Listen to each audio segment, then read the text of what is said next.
So welcome, gentlemen, to the Laughing Monkey Music Show. Today we have Venom Inc. on, the house band for the devil here. You guys are, it's so funny because you guys are probably like the nicest guys. It's Ah, it's really bless great you. to have you Thank you guys. so much. It's Yeah. all an It's making, illusion. yeah, I know you make evil look so good. Yeah. It's when we're not dressed up or on stage, that's when we're passive. Is that what it is? I don't know. You guys are even your interviews and the Bus Invaders. You guys are hilarious there. You guys just probably a classic episode out there on YouTube with your I comments. You think, guys are so funny. yeah, Bus Invaders is a favorite one, and Chaos TV when we went Yeah. to memorabilia, Rockabilia, that was a funny one. But you know, So it's, good. I think the thing is that myself and Jeff, we come from the north of England. Yeah. It's a very industrial city we came from, and coupled the industrial nature of coal mining, shipbuilding, so a very harsh life for our parents and stuff. And then you couple that with you know, the desolation that was the late 70s into the 80s in northern UK towns, and so people didn't have money. They most died quite young, and so we turned to humor. You know, like every poor people, they're probably the warmest and funniest people because they don't have much. So if somebody's only got a pack of beans, they'll invite you and your whole family in to share the beans. You know, it's the guys with steaks and wine, they don't want to share their shit. And I think that Jeremy fits in with us. You know, he's from the north of the USA, even though he lives in Florida, and I think from a kind of industrial area up there and Michigan area and stuff. So Oh yeah, Michigan. Yep. Is Michigan? Yeah, my father was my father retired from General Motors, my grandfather retired from General Motors, my aunt retired from General Motors. Wow, legacy. Yeah, my mom worked at the Boeing plant there. Yeah, so I mean they were all factory workers. How'd you escape that? Same kind of humor, you know, a working class background gives you that kind of resilience and that kind of humor. I can see that. You guys are hilarious. You guys are so funny. Man, I'm a big fan of Brit humor, so I really have a hard time when these two guys get fucking rolling. I'm like the first one laughing. I'm like having a hard time. That is funny because as Americans, we do love that British humor. You get guys. You first start points with like the weird look, like a smirk. Then you get the accent, and then it just rolls. You know, it just carries over so well. Speaking of things, I know, so you guys all have nicknames. Where the nicknames from? I think any of you guys can start. Where are the nicknames from? Oh, all that. Oh, I mean, well, way back in the early days when we sort of whittled the. I mean, if you want, we'll go into the formation. Oh yeah, this is your life, man. I want. Well, basically, I met a guy. I was what? I would have been 16 or 17, and I was training in Taekwondo, and it was a brand new club, and this was when I first started. It was 1976, so. I mean, it was a brand new club. Martial arts were huge at that point. You know, Bruce Lee was all over the movies, everything, you know. And I had been training a few years previous to that, just at any club I could find. I always wanted to do a career in art. So Taekwondo came into the northeast of England. And funny enough, it was a demonstration by the guy who was to become my instructor, which was at Newcastle City Hall in 1976. So that was the start of my martial arts career. If you fast forward to 1979, then Judas Priest at Newcastle City Hall, the same venue, was the start of the band, you know. But there was this guy at the Taekwondo club, and like I say, it was a big club, it was a new club, nobody knew each other, so everybody was making new friends. And I seemed to get on with this guy. He was a couple of years older than me. His name was Dave Rutherford. And we also found out that we had a mutual love of guitar. And I was just sort of messing about at that point with a guitar. I had gotten my first sort of little basic thing. And he was heavily into Deep Purple.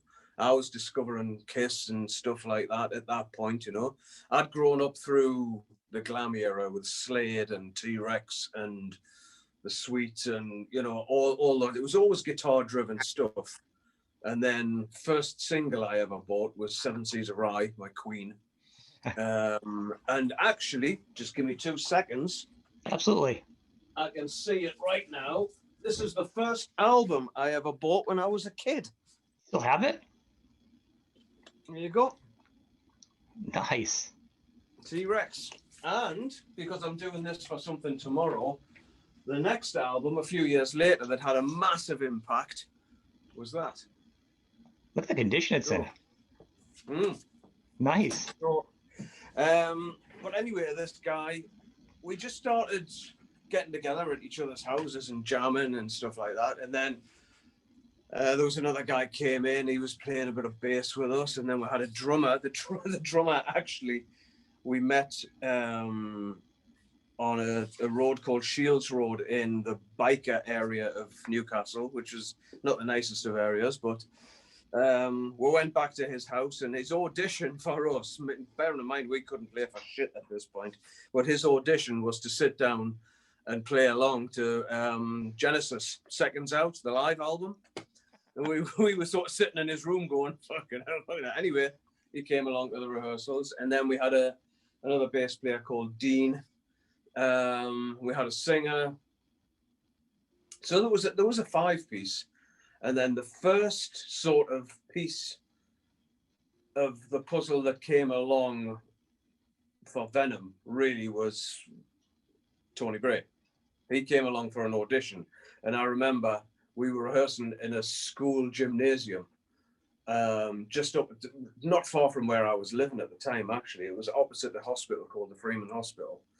And he came along for this audition one night because at that point, I was getting into heavier music, and I was just a noise merchant. I wasn't interested in improving or anything like that. I just wanted to That's a good title for a song, Noise Merchant. Write that down. So Abaddon came along. Well, he wasn't called Abaddon at that point, but he came along to this rehearsal. I had 2 drummers to meet in Newcastle at this point. We'd put an advert out, and I met him at a music store called Rock City, and we seemed to get on okay. And then I had another guy to meet, but I didn't even bother meeting him. I thought, well, he'll do. It was as quick as that. Really? He came along for the audition, and I remember the bass player at the end of the audition coming up to me and saying, "Is this guy joining the band?" And I was like, "Yeah." And he was like, "Oh, fuck this." So he left. He was like, "No, I'm not," and then I'm sort of skipping loads of stuff here, but I was at a girlfriend's friend's house in Wallsend, funny enough, which was the home of Neat Records at that point. Now, the friend that I had at that point was playing bass, was called Alan.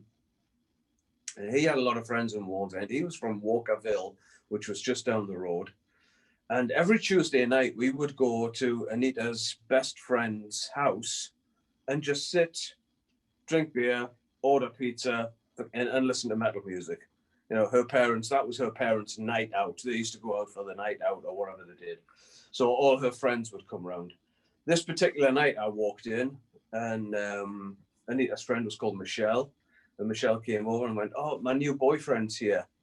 So I just walked in, didn't think anything of it. And there was a guy sitting on the couch reading a magazine. And I just walked over and went, "Oh, I'm Jeff." He went, "Yeah, I'm Conrad." And we just got talking. And at that point, the guitarist, Dave Rutherford, he was a little bit unsettled in the band. I don't think he was interested anymore. So we needed a new rhythm guitarist. So I invited Conrad to come along because we spoke. And he says, "Oh, I play guitar." And I was like, "Oh, really? Yeah, I've got a band." And the thing that got it for me now, though, was he said, "I'm working at Impulse Studios," which was Neat Records. I didn't know it was Neat Records at this point. I just knew Impulse Studios. Now, previous to this meeting, I had been to Impulse Studios just to ask about doing demos. And I just walked away with my tail between my legs because we couldn't afford it. It was far too expensive. We just didn't have any money. So I thought, oh, somebody working there. Now, yeah, and in, exactly. Now, little did I know at that point, but I since discovered afterwards, he was on what they call a YOP scheme, which is a YOP, Youth Opportunities Program, whereby the government would pay a business a certain amount of money to take a youngster off unemployment benefit and just give them something to do within the company. Like a job career thing, right? Yeah, they do it here too. Yeah. Still, Yeah, like like a paid internship. He was basically making fucking tea and learning how to splice tape. That's what he would, you know. I mean, I've heard so many tales about what he did at that. I was like, I don't think so, because I was there. And then there was a big interview came out with one of the engineers, one of the mixing engineers, called Steve Thompson, who just defunct everything about it. So I was like, yeah, well done. But anyway, Conrad came along to the rehearsal where we were rehearsing in a church hall in Westgate Road, at the top of Westgate Road. Now, Westgate Road was a big, long road that ran up sort of on the way out of Newcastle, if you like, up into the West End. And it was all the motorcycle shops and secondhand shops and stuff up there. You know, there was a couple of cinemas at the bottom, but we were right at the top. And to the left, there was this horrible old church hall, a big church, and we used to rehearse there every Saturday afternoon. And we actually did our second gig there as well. First gig we ever did was my girlfriend's birthday party, which went down well with our parents. But anyway, Conrad came along to that church hall rehearsal, and he walked in. And I remember Abaddon's first words were, "Oh, fucking hell, who's she?" And that was as he walked into the back of the hall. Anyway, he joined, and at that point, we were still a 5-piece. So he came in as rhythm guitarist. We had a singer called Clive Archer. Then the bass player left, so Conrad just took over bass by default. It was like we were just too, to be brutally honest, we were just too fucking lazy to advertise for a bass player. So it was like, oh, I'll do bass. It was like, yeah, okay, then you do bass. And how long had you been playing guitar before this? Are you like taking lessons and stuff? Like, no, not at all. No, I remember. You guys all evenly just kind of like learning and being a hot mess. Yeah, we were learning like more proficient than the other, kind of carrying you guys. No, we didn't give a shit. We were learning as we went along. I remember being at school and having a little acoustic guitar and going to guitar lessons. Right, and this is a true story. There was about 8 or 10 of us sitting in a classroom with acoustic guitars, right, and a little book in front of us with the chords on. And you had to strum a chord 4 times, then go to the next chord 4 times, then the next chord 4 times. The only fucking chord I could hold down at that point was a D chord. So I would hold the D chord and then flip the pages looking for the next fucking D chord, wait for it to come around, go 1, 2, 3, 4, right, where's the next fucking D chord?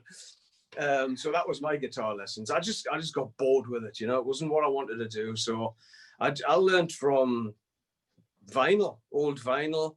The thing that did it for me on a learning scale was a book that I bought by this guitarist that I'd never heard of at this point. And this must have been late 70s, early 80s, something like that.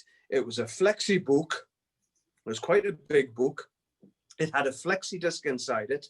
And there was 2 songs, Homage to Hendrix and Snaker.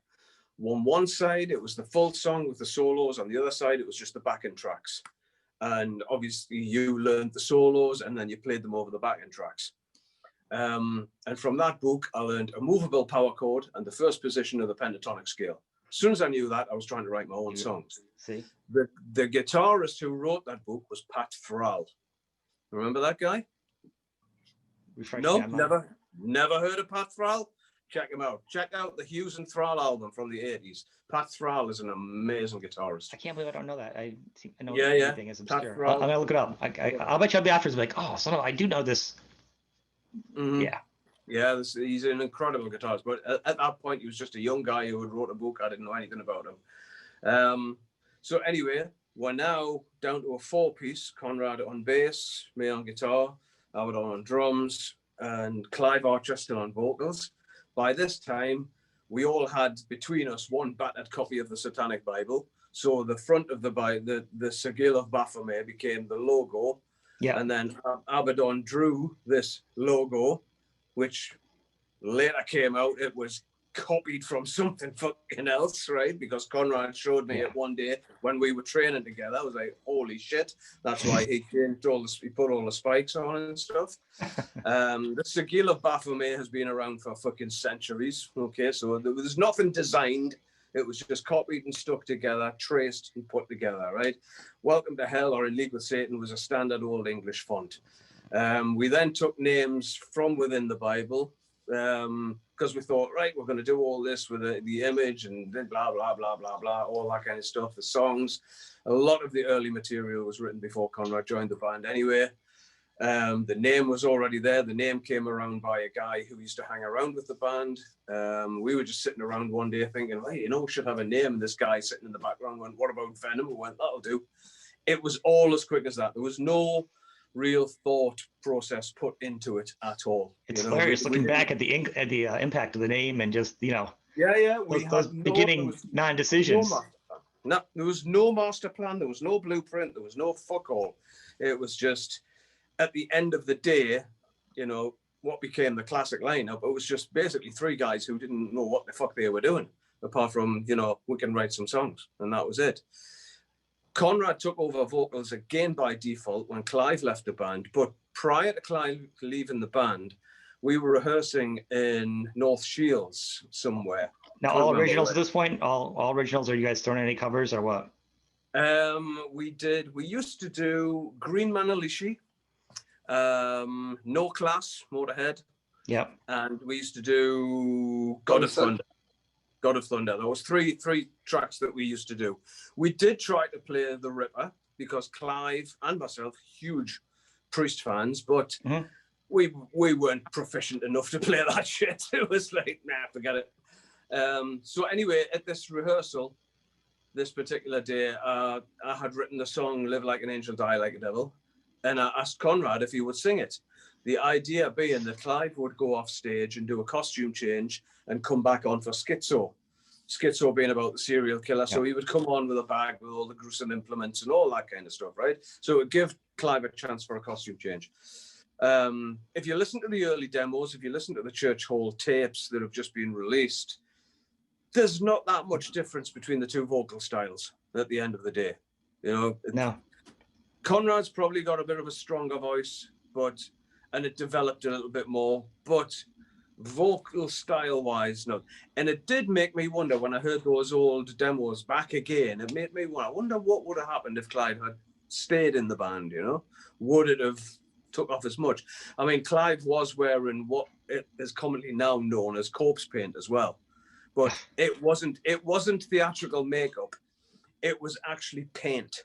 We used to get this paint. In England, it's called whitewash. Okay, it's a very thin white paint. But we used to slap it all over his fucking face and then dry it with a hairdryer. Sounds safe. And then it all used to crack on his face. And we would pour blood into all the cracks and all that kind of stuff and black his eyes up and all this kind of thing. And there's some photographs kicking about of him with that stuff on. He did the first couple of shows with all that stuff on. My thinking at the time was, bit Alice Cooper and Kiss have already done it. And what are people going to think?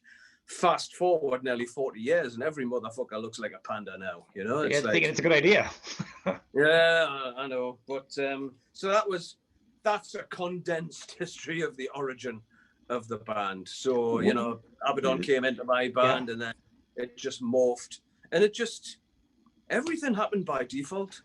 And like I say, there was no fucking master plan. There was nothing. There was, you know, I'm fair way through the book that I'm writing about the whole thing now. And I got to this chapter.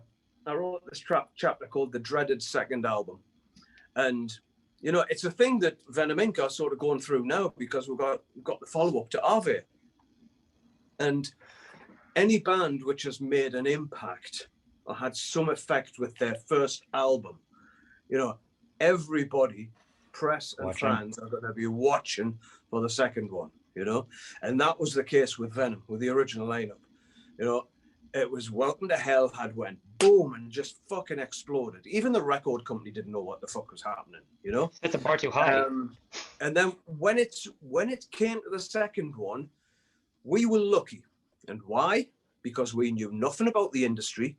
We were fucking ignorant and we were so arrogant and fucking up our own asses that we thought, fuck it. And we just continued to do what we did, hence black metal. And that was it. There was no quite a name for the genre too. Yeah. I want to interject a cool thing here. Black metal was written on the toilet. So check this out. My wife, when she was a teen, she had a pretty big record collection, and she had a junkie boyfriend, right? So he got into a bad wreck and he became a junkie and blah blah blah blah blah. He ended up selling all of her records. I hate these stories. Yeah, it's pretty bad. Oh, record collector, I have like 300. This kills me. Sorry. Yeah, it has a good ending though. But so he takes her records and sells them. Sells them for drugs, whatever. So fast forward to 20 years later or so, and we're sitting there talking. She was talking with a buddy of hers and was like, "Hey, I see you're collecting vinyl. I'm selling my whole collection." He's like, "I'll give you this whole lot for $300." And we're talking. There's like, maybe there's a bunch of 7 inches. There's probably like 300 vinyls total in this. It's a big collection. And she goes, he was friends with that guy. And she goes, what are the chances that any of these might be mine? And he's like, oh, actually from Paul, that was his name. And he's like, pretty high. It's pretty high chances that you have some stuff in here. So we're flipping through. She's like, oh, this is mine. This is mine. This is mine. This is mine. Oh my God. So she got a bulk of her collection back. But, nice. But the reason why I'm bringing it up is in there is a black metal vinyl. It's just in a thing. It's just in a sleeve. There's no anything else with it. There's no cover, nothing like that.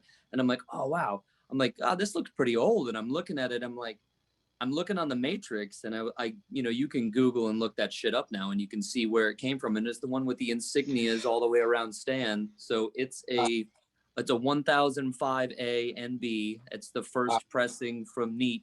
Wow. First pressing, like super limited. I'm like, no way. It just all kind of like was in this package. It was like, here, hey, I know you might be interested in some vinyl. And it was like, wow, so I'm sitting there holding that. That's awesome. Of course I put it on like a kid, and I'm like listening to the vinyl, and I'm like, I get like overwhelming like waves that'll hit me, and it's like, oh yeah, Jeff's my friend, Tony's my friend, and we play music together. I'm like, that usually like mows me over like a truck out of nowhere. I'm like, back then when that album was released, and we're talking black metal now, so we're hitting the heyday of Venom now. Mm-hmm. With black metal, it's really exploding now. We couldn't go fucking anywhere. We had police escorts through countries. We had restaurants closed for us to go and have a meal in private. We had the whole 9 yards, and we didn't fucking realize what was going on. Were you seeing any income from it though? And the shows, are you getting any money? Because usually bands don't usually see any of that crap in the beginning. We've seen fuck all. I have never. To this day, all right. I have never seen. So far, 0 bands had the same story on that one. I have seen no royalty statements from Neat Records. I've seen nothing.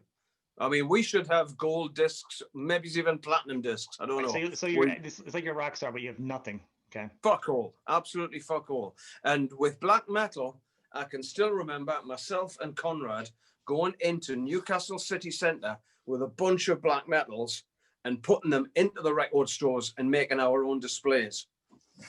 We still did that, so it was all the whole Neat Records thing. I know there was never a contract with Neat Records either. The whole thing was DIY, and we know where the money went. We know exactly where the fucking money went. It certainly didn't go to the band.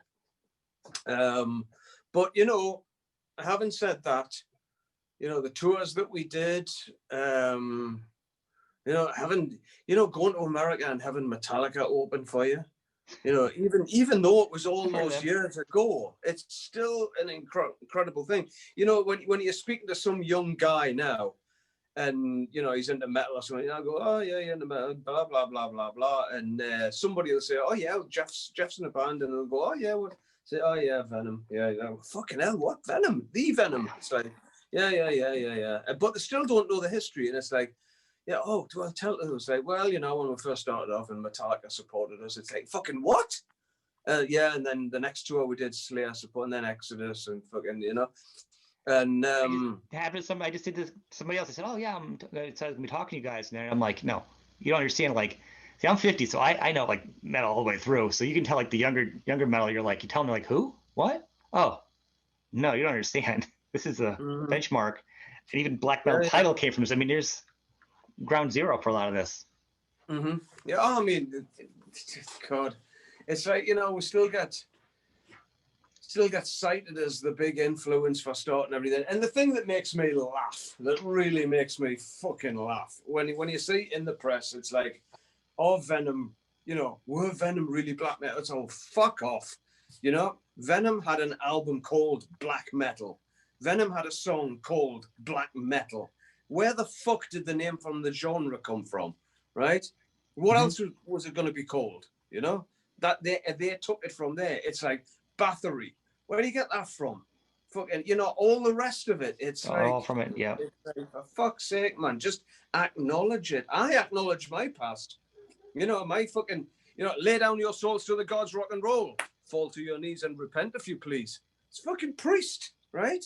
Yep. The center section of Countess Bathory. The Ripper. That's where that came from. You know, I acknowledge my influences. It's like, yep, it came from there. I'm not going to rip anybody off, and acknowledge. And then I get asked about the black metal scene, right? I know fuck all about it. Absolutely nothing. I do not follow it. I'm aware of 2 bands, Dimmu Borgir and Behemoth, and that's it. People go, oh, but you know, Bathory and Cawthorn, never heard a song. I've never heard a song. Not one. Immortal, never heard it. Emperor, never heard it. No. And I deliberately, back then, I did not listen to these people because I didn't want any external influences, new stuff creeping in. I'm old school, and that's where I'm staying. My stuff came from that, you know, again, writing this book, I discovered that the album Overkill had a massive effect on my writing. You know, the Motorhead stuff, you know, all that fucking bam, bam, bam, bam, bam.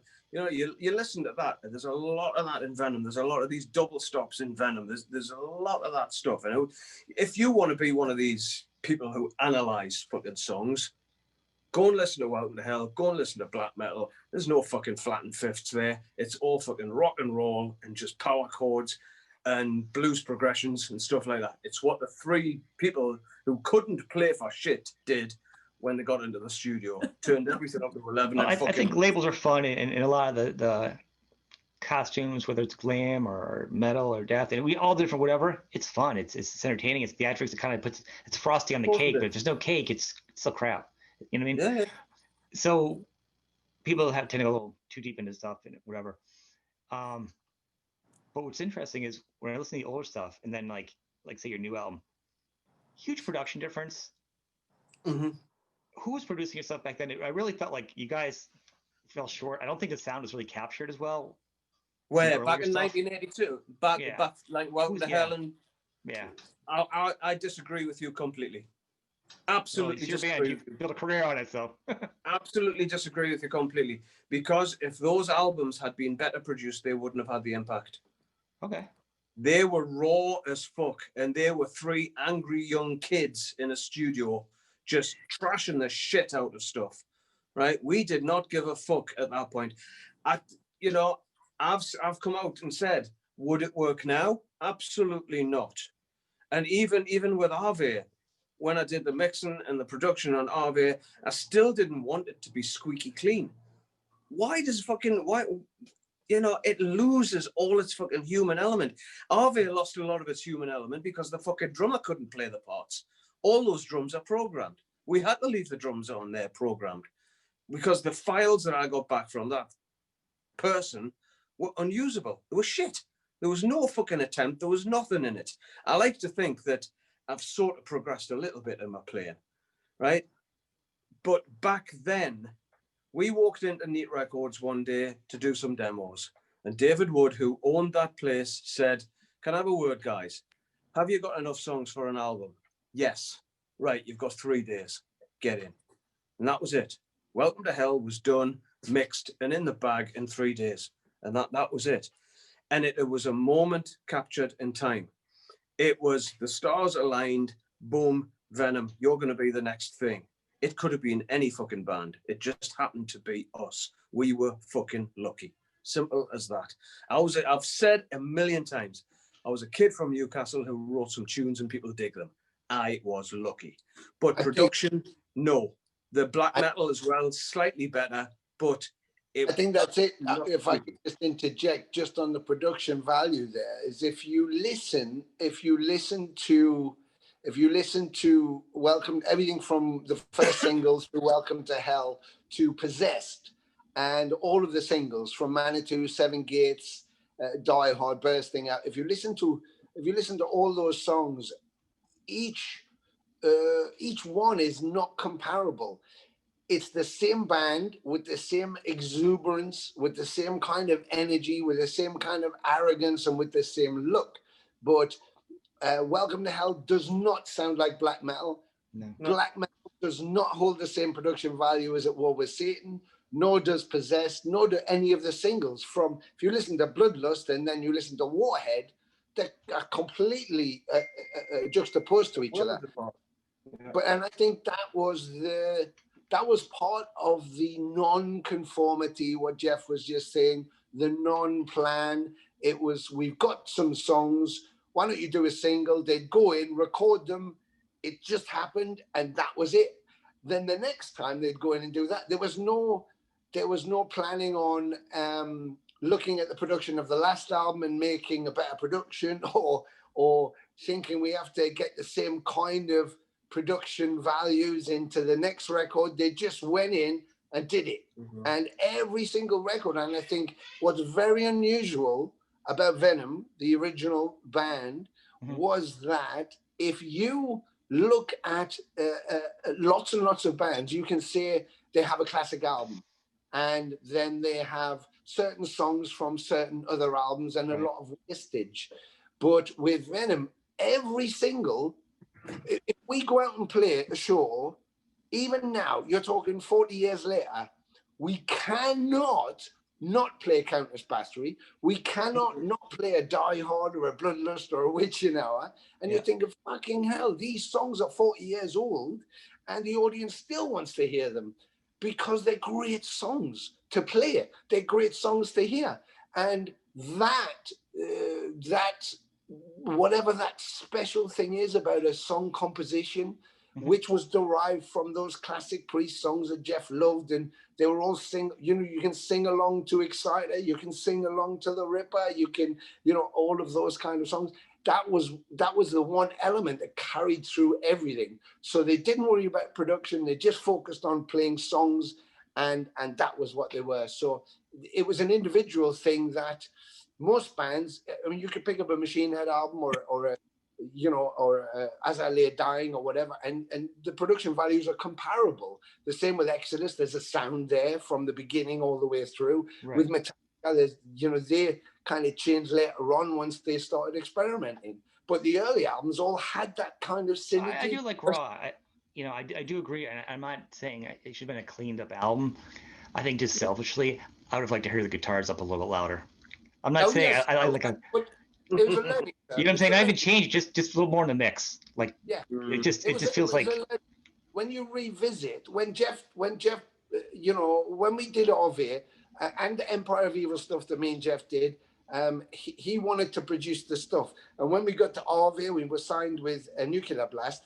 They were going, who do you want to produce? And there was some mentions of producers. Mm-hmm. John Sazula, who was helping to manage, had a great producer in America, upcoming guy, really wanted to do it and everything else. And Jeff said he wanted to do it. And it was a big moment, because this wasn't, when we did Empire, it was for ourselves. We weren't affixed to any label. We didn't have to answer to anybody.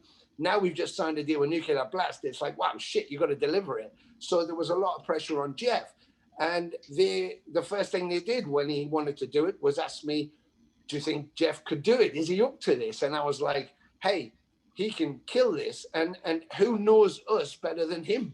Yeah. So, you could go to some other person who might give you great production, but is that your identity? So for me, it was like, well, that answers itself, that question. The person who knows us as musicians and what we should sound like better than anybody is us. And I don't want to produce, blows the shit out of me, but he's really good at it and he fucking loves it. And so it's like, that's an easy answer. So then he could experiment with that. But in the early days of Venom, that didn't happen. It was like, you know, Conrad once did a description, I think, on the Studio 54 VHS that they did, which was the ultimate, whatever it was, ultimate revenge video. And he said, Venom's like a brick. You pick it up here, you throw it across the room, and it just goes boom, it lands there. And then we pick it up again and we throw it there. Each time you throw it, different bits come off and it makes a different noise, and it smashes different stuff. But that's what Venom is. And I think when you listen to those recordings, there was no finesse, there was no experience, there was just the moment. And that's why you get that kind of thing. It didn't stop me and my friends from listening to it, and you know, along with the other albums, you know what I mean? It was just like, we're like, oh man, I just wish you had more guitar in it, you know? Yeah. Those remixes that they did. They were redone now, they would have. That box set that they released with like better mixes, or what did they do? They remastered. I can't remember what they did, but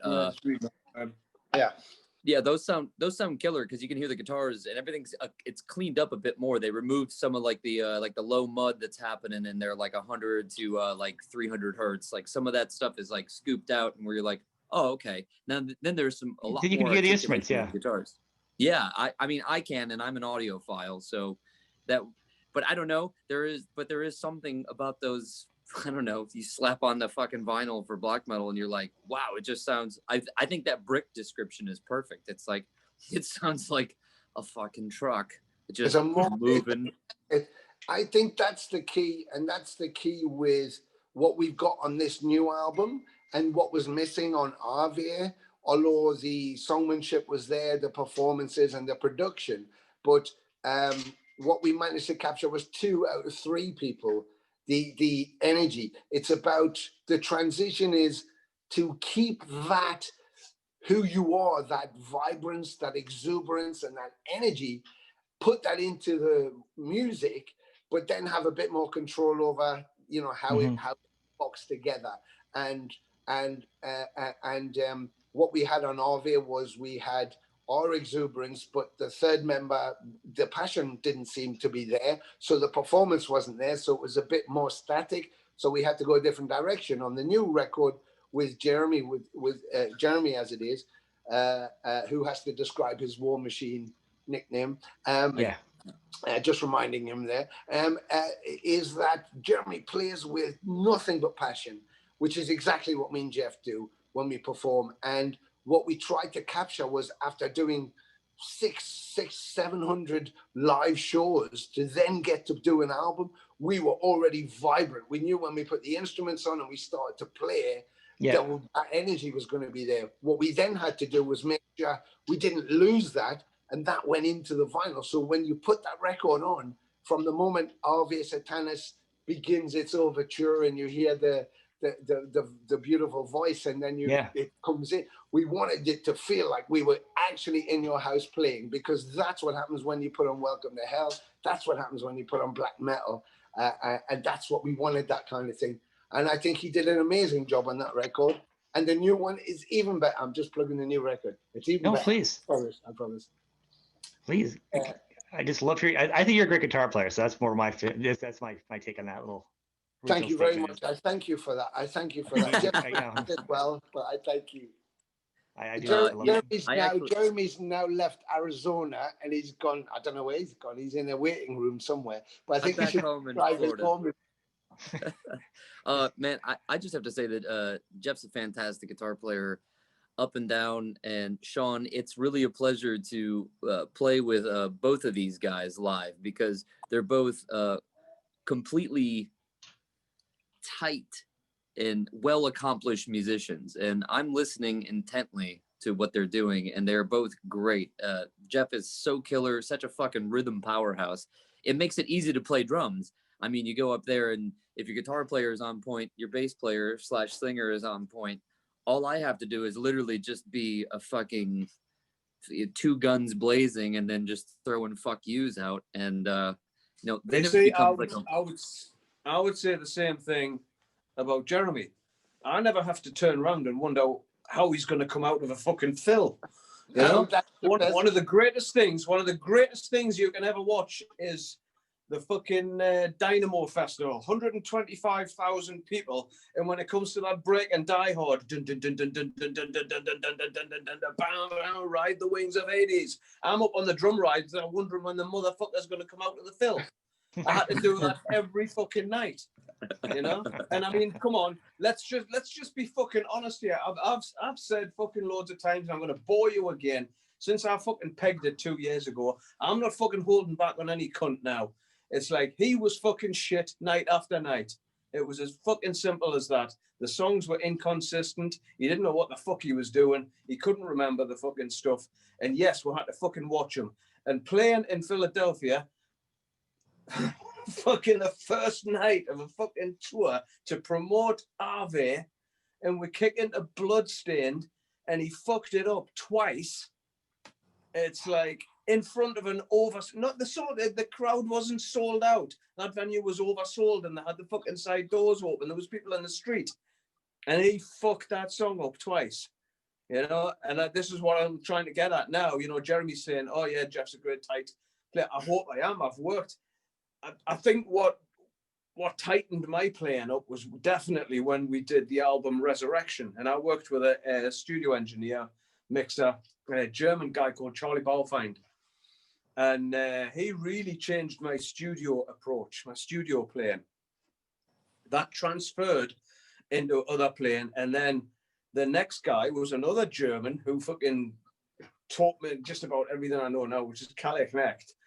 But playing wise, you know, I like to think that I've improved, and I am fucking, you know, reasonably tight. Obviously, when you're playing live, you know, things are going to drift, but they don't drift like they move and breathe and groove like fucking, hey, that fucking move and breathe and groove. It was just basically out of fucking time, you twat. Don't fucking tell me about moving and breathing.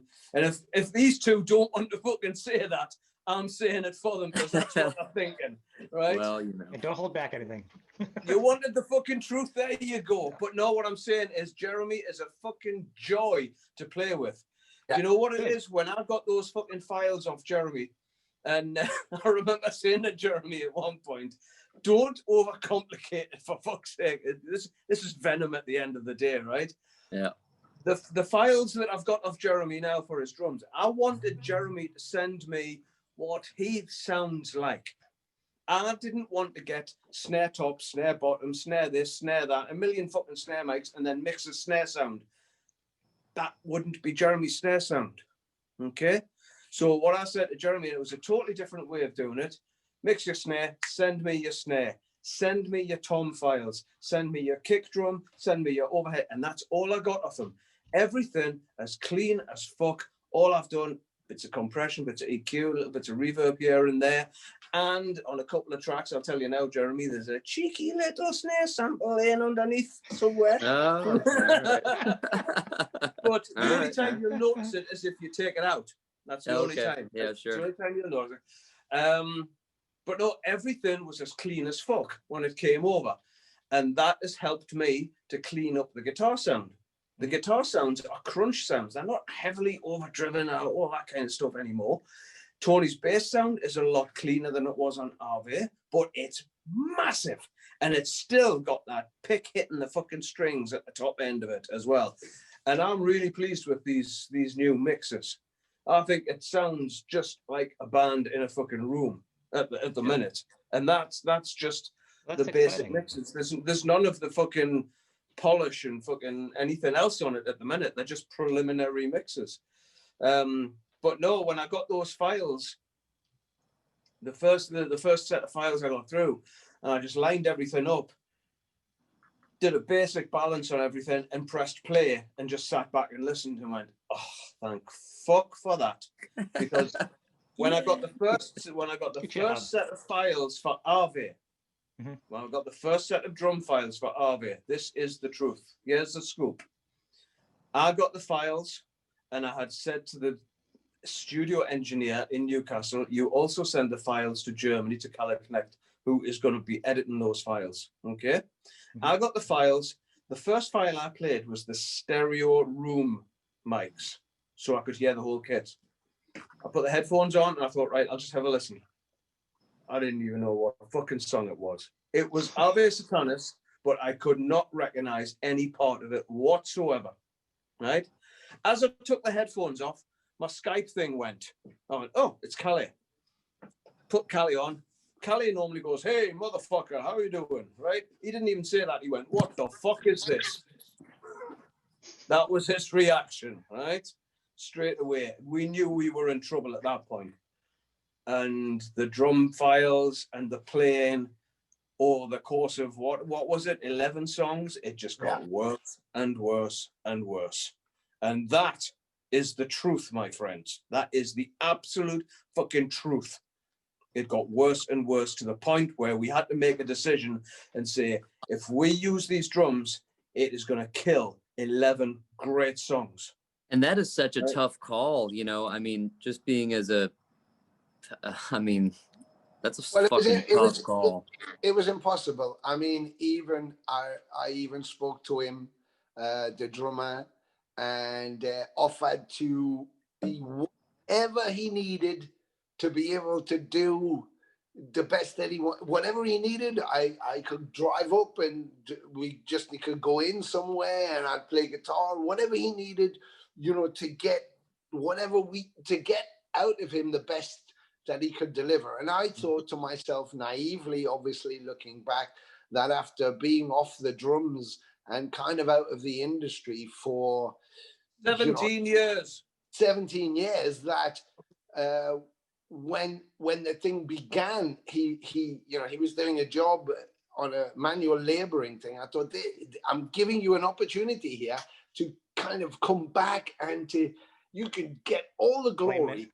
He has these great songs. We got shows coming up. I mean, we'd done a tour. This is your moment. And I thought he's going to kill it. And when Jeff was going to me, I don't know if he's going to be able to do this. And we wrote the songs. Jeff wrote the songs or the music specifically with him in mind. So it wasn't as if we were challenging him in any way. We were writing towards him. And I just thought he's going to kill it. And I kept saying to Jeff, he'll kill it. He'll kill it because this is his opportunity to come back, big comeback. And he just couldn't. The passion wasn't there. I don't know if he just didn't understand the stuff. He didn't take up the offer for help. And it was just a no-go. And the thing for me was, I hadn't heard the stuff so much. Jeff and Callie had been listening to it. I was just getting reference from it. Abaddon didn't want me to go and help, I guess, because he just didn't take it up. But it was when the management pair that I had took Billy from Testament and John, and I spoke to them, just did the description, and then Nuclear Blast, and they just went, "You're joking, right?" And I was like, "No, I'm not joking. That's what we've got." And they went, "Well, you can't. You have to find a way to do it." The only way to do it was how Jeff did it, and that was it. So it was unfortunate, but we didn't have a choice. You know, if your label who you've just signed for is going, "You must be fucking joking," and the management we had, which was a great management team, were going, "You must be fucking joking," then we had to do something about it. So as hard as the choice was, there was no choice. We had to do it. You know, I think it really did 50% ahead. When you're saying there that, you know, the songs were written with him in mind, and they were. You know, you listen to the beginning of, for anybody out there who's not familiar with it, listen to the beginning of Metal We Bleed. You know, it's that pattern.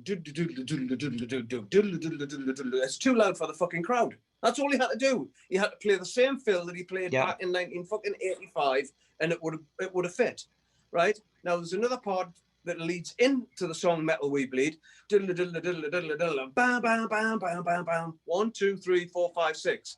Tony said I wrote these specifically. I fucking did. Down, down, down, down, down, down, right? Live Like an Angel. Bam, bam, bam, bam, bam, bam, bam, bam, bam, bam. Same fucking fills. It's the same accents, the same everything. And a lot of the songs were like that. There was no Dave Lombardo stuff. There was no Neil Peart stuff because I knew we couldn't fucking do it.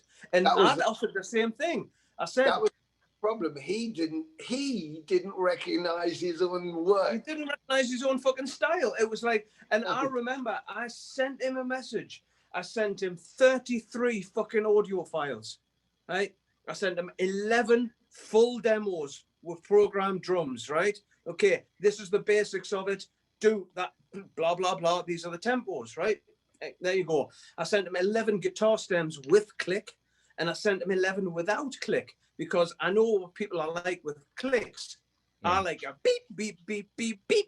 That might annoy the shit out of Tony. He might like the dock, dock, dock, dock. So I thought, if you've got it with the click, you've got the option, or you just say to the engineer, can you put a different click on this one for us? So he had 33 fucking files.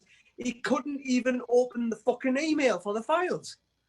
It was like, I didn't get the fucking files. I didn't get the fucking files. And then his girlfriend walks past him in the back while I'm fucking Skyping. And by this time, I'd lost the fucking plot. And she pressed a fucking button. The next thing I know, I'm listening to my guitar stems going. And he turned around and went, poor another fucking Jack. It's like, oh, fuck's sake, man. But the thing was, when he got in the studio, I said, right, Skype. They've got a big fuck-off television in the studio. Put me on Skype if there's any fucking problems whatsoever, right? Listen to the track Bloodstains. What did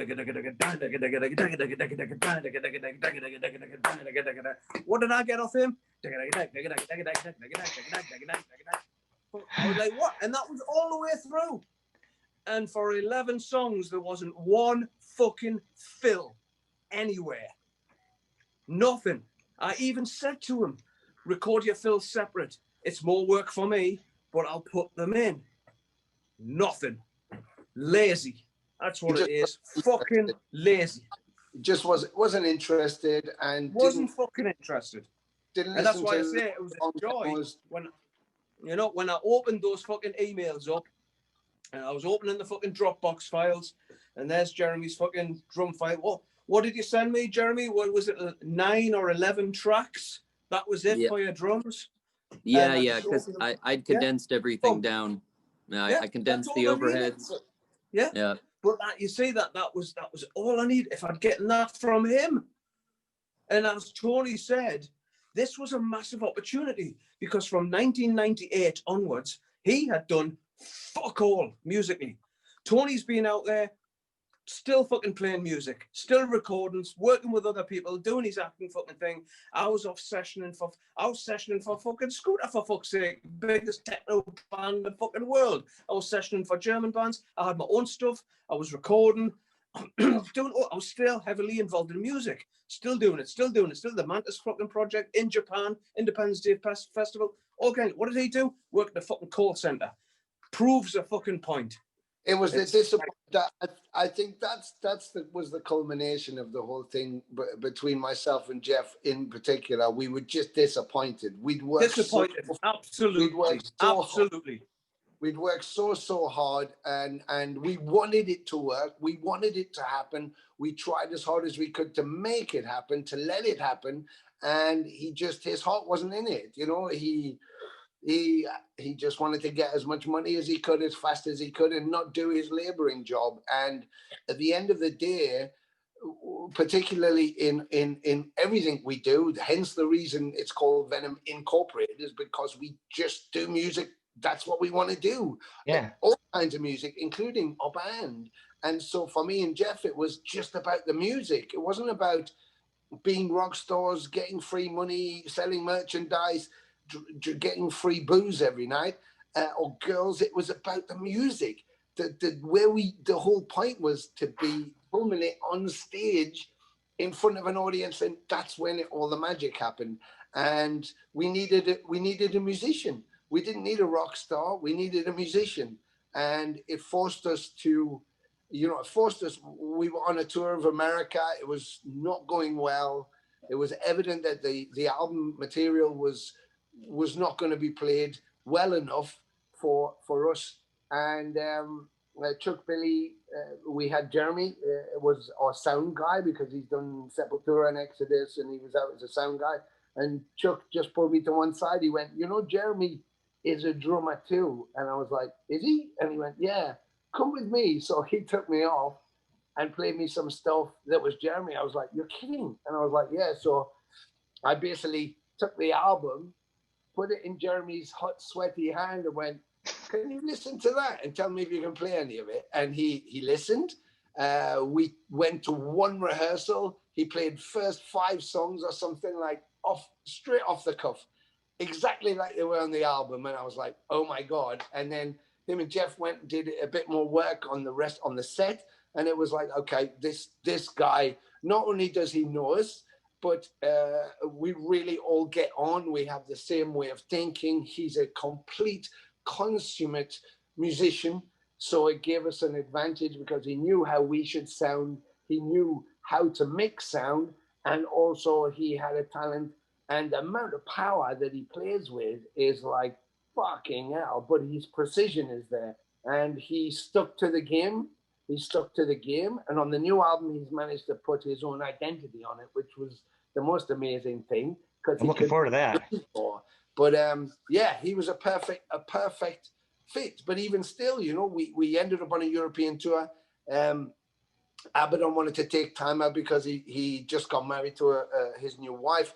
They were having a baby. He wanted to take some time out. 1 month, might be 2 months, and we didn't know. And so I made the call to go, we'll still do the tour because we were being pressured by the label and management. You have this tour lined up. We decided to do it and thought, okay, well, we can bring Jeremy in. If we do a tour with Jeremy, we'll find out if it really works, if he likes being in there, if we all get on, and nobody will think, you know, we're replacing anybody because Jeremy's our sound guy. And at the end, if Abaddon's coming back or whatever, but it was very, very apparent very quickly when we began that Jeremy was going to take over the position and he was the right person for the job because our live energy just went up through the roof. Well, you can't get anything better than you know, if you have something sucks and get something better. It's like my car was getting repaired.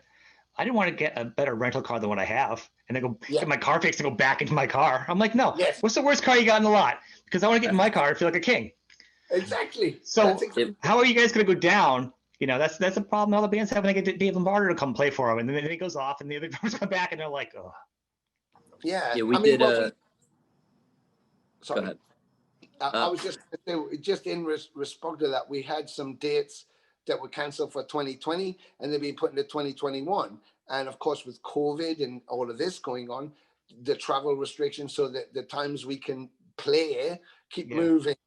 And so even just recently, but I've had it twice before this year, where they've said, oh, we might try and push you in to these dates into 2021. It looks like that might be a good time to go. Of course, it's got to be conditional on the virus and travel and vaccines and everything else. We don't want to catch shit, and because they've got families, and Jeff's had his heart thing, and his partner has, you know, some issues that she needs to be clean from it. So it was like, okay, we have to be careful. And then someone said to me again, for about the third time, if you guys are okay and we're okay in Europe, and Jeremy can't get out of America because they're still restricted, would you be okay maybe putting a dep in? And I said, never again. I said, this band is the 3 of us, and that's it. And I said, I'm not going there again. This band is the 3 of us. That's our sound. You know, whatever we are, that's what me and Jeff were looking for. Well, I think it's healthy too. I mean, you know, the band is your life. It's not just like, so if you feel crappy about it, you go to bed feeling crappy about it. You wake up feeling crappy about it. I don't know how you guys went as long as you did, going through the studio and pulling someone through the studio and being like, yeah, I'm going on the road now with this. I don't know him, so I'm not going to speak bad of him. But in a production standpoint, when you're working with somebody and you're pulling through the big part, you know, you guys gave more than necessary, I think. I think that's it, though, Sean. I think that's the thing. It's what I was kind of saying about, you know, capturing that spirit, is that, you know, we all make music, and those guys love producing, and you know, in their own things as well. And you know, for me, I've done it for people, and I do produce stuff and done stuff for movies and stuff, but or TV. But it's like, it's not what I like to do. It's like, it really bores the fuck out of me. You know, so I need a good engineer. I need a good engineer to do all the work, so I can come in and go, I don't like it, or I like turn that up, I turn that down. But they really like that. But I think that is studio. So each one of us, but certainly as a community, the production in the studio, or what we get out of a song in the end of the day, is kind of easier because you have those two guys. I'm never worried. I just send what they ask me to send, and then I leave it to them. And when they go, I need this, it's okay. So I can relax a bit. But so that bit's kind of the easy bit. But if you can make magic on stage together, where you're not having to talk to each other, it just is there. That's what every band is looking for. That's special something. Mm-hmm. You know, that first rehearsal we had in Bristol, where we were in that little shit fucking. Yeah. It was real shit. I had a shit drum set, and I think I broke 7 sticks. I broke the snare top. Yes. The whole fucking drum set was falling apart, and that was just the first time we rehearsed. And it was like so much pressure because I mean, the next day we're basically playing in Venom's backyard. Like, I mean, we had 4 shows around the UK. I was like, oh fuck, okay, let's go. And it was like I've never played drums like I do in this band. Like, I am very, if you see me play in the absence, I'm very controlled. Everything is like a bit of a machine, you know. And then with this band, it's like the lid's off, and you know, these guys bring a level of energy which I had never experienced, other than, I mean, being like a kid, like the first time when you're like 15. So it was like, oh, cool. Okay, I understand. And then as a music fan, you can go, I understand what needs to happen. And then you're like, you know, as a person, you're like, fuck, I'm 30 minutes in. I don't know if I'm going to make it another hour, but give me a Red Bull and let's go. And then that kind of just became like what it is, you know. And I want to say this about Ave, is that's a killer record. Start to finish, it's a killer album. There is amazing substance as far as songwriting goes. And the fact that the drums were written by Jeff made it a very, and it changed it from being a loose production. It changed it for me because it made it like it was already a roadmap of what the next record could sound like. So I could play I'm a bit more rigid than Abaddon is. I'm a rigid drummer. I'm harder and stiffer. And that's cool because now on this new record, I can just be myself. And it's not going to be like, well, I mean, on Ave, it was kind of, I mean, it's a totally different band now. It doesn't sound like a totally different band. It sounds like a continuation. It sounds like a grown outfit. It sounds like it's going to be a proper second release, and our fans are going to hear it and be mega stoked. They're going to be mega stoked. They're going to be like, oh, that's this. And I did my fucking homework, and I included fills from X, or I pulled them from here, or I grabbed some shit from Deep Purple in Rock that, I pulled from all over, where I'm like, well, let's hit them where it fucking counts. Yeah. And, oh, you need Slayer. Gotcha. Okay. Lombardo. Gotcha. Okay. Yeah. Let's fucking up the ante a little bit. And it was a great environment. It's been a great environment. And it's like harkening back to what Tony said, it's us on stage, whether we're in some fucking shithole in Ottawa, not that we've ever been.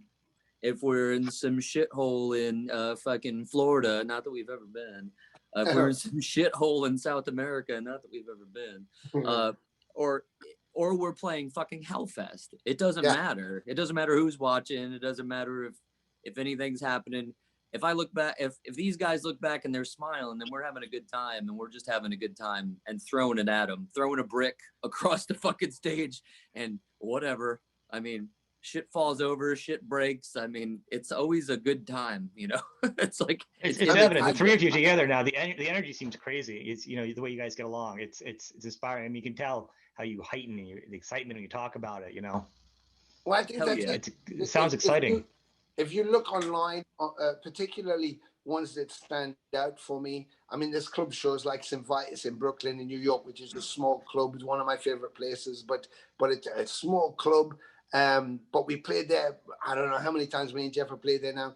But if you take us at Bloodstock, where there's just 3 guys with a couple of cabs, a drum set in the middle, a huge stage, and just one black backdrop floating with no pyro and no lights because it's daytime, or you take a Hellfest with, you know, a couple of crosses, lit up, which they kindly did for us, or Vakin, where we played the original main stage, where we headlined that one last season. But again, we didn't have anything special. We had our backdrop, and that was it. A couple of cabs either side, one 8x10, two 2x4s, and whatever. And but we filled the area. We filled the area with ourselves, you know. And if you watch Jeremy's performance at Bloodstock Online, or you watch Jeff, who was 11 weeks, he'd been clinically dead. They had to save his life, and this was 11 weeks later. You watch the energy that's coming out of us. It's the music and the oneness of us connecting with each other. And so you watch it there, 15, 16,000 people, or 20,000 people, 25,000 people at Vakin, or whatever it was, and you see the energy we fill the stage with, just with ourselves. Imagine that then cramped into a club like CBGB's or you know, or a Survive. It's like, fucking hell, you're not getting out alive. And if you do get out, you're one of us by the time you go. And that's what we bring to it. You know, there's some classic photos. There's one where, a video one where, and they've got a picture of it where we were playing somewhere in America. It was, you know, a small place, and people were so close to us. And there's one person looking up at Jeff like that, and they captured the picture, and he leant over while hanging out a cord and did a crucifix on it, did an inverted crucifix. And the guy was like, oh my God. And someone caught it on picture, but it's also on video.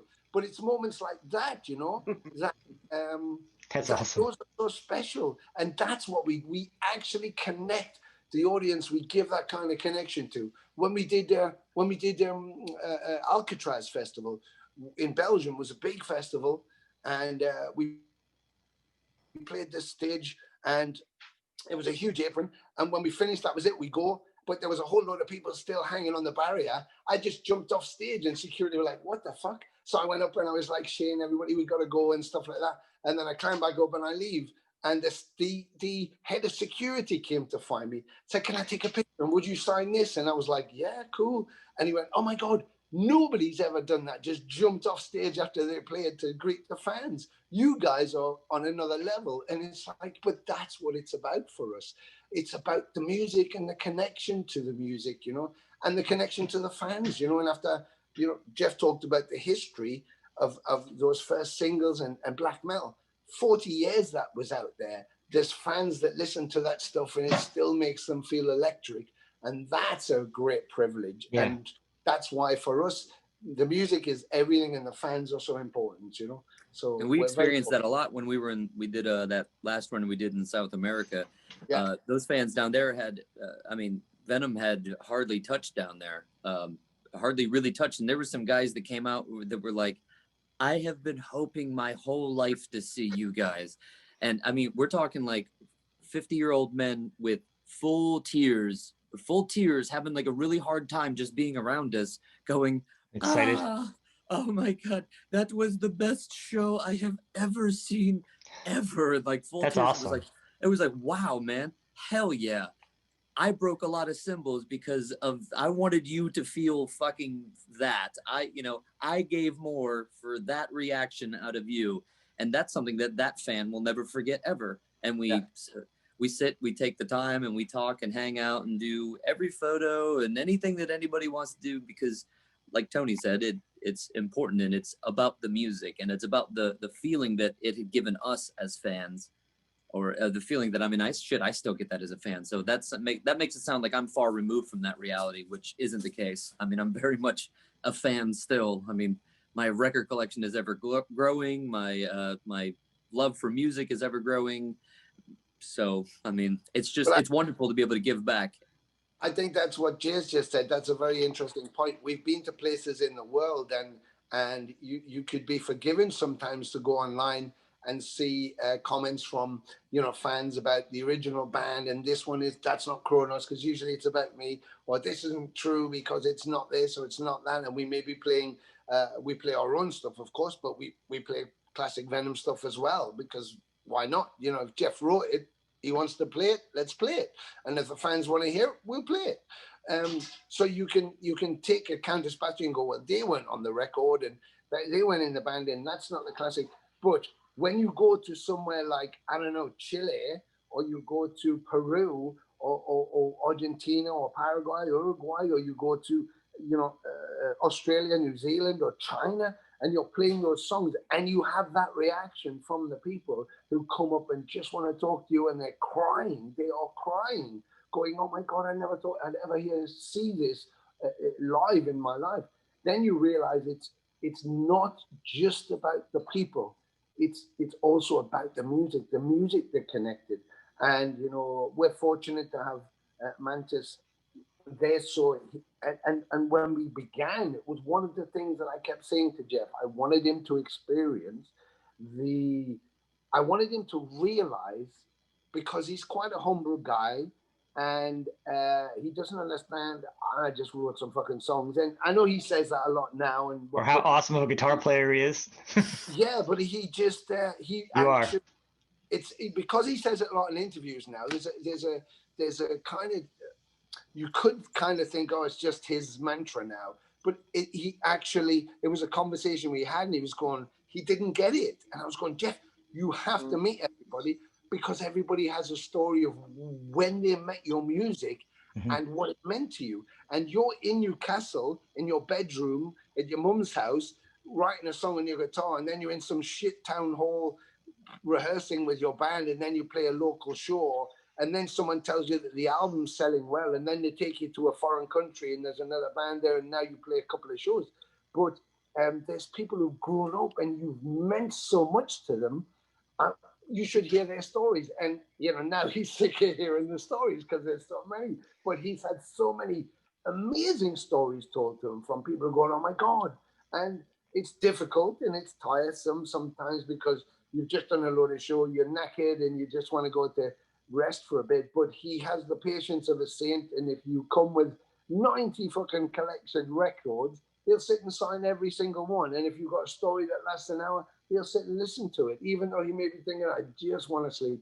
But he has that patience, and that's the generosity of him, but I think now he realizes, because we've done so much in 10 years, from Empire through, we played practically everywhere, from Russia to fucking, New Zealand to Tasmania, where nobody goes to. We played everywhere in the world multiple times, so many shows, and he's had the opportunity from fans from 12, 16 to 50 to 60 tell him, oh my God, do you realize what you did for my life?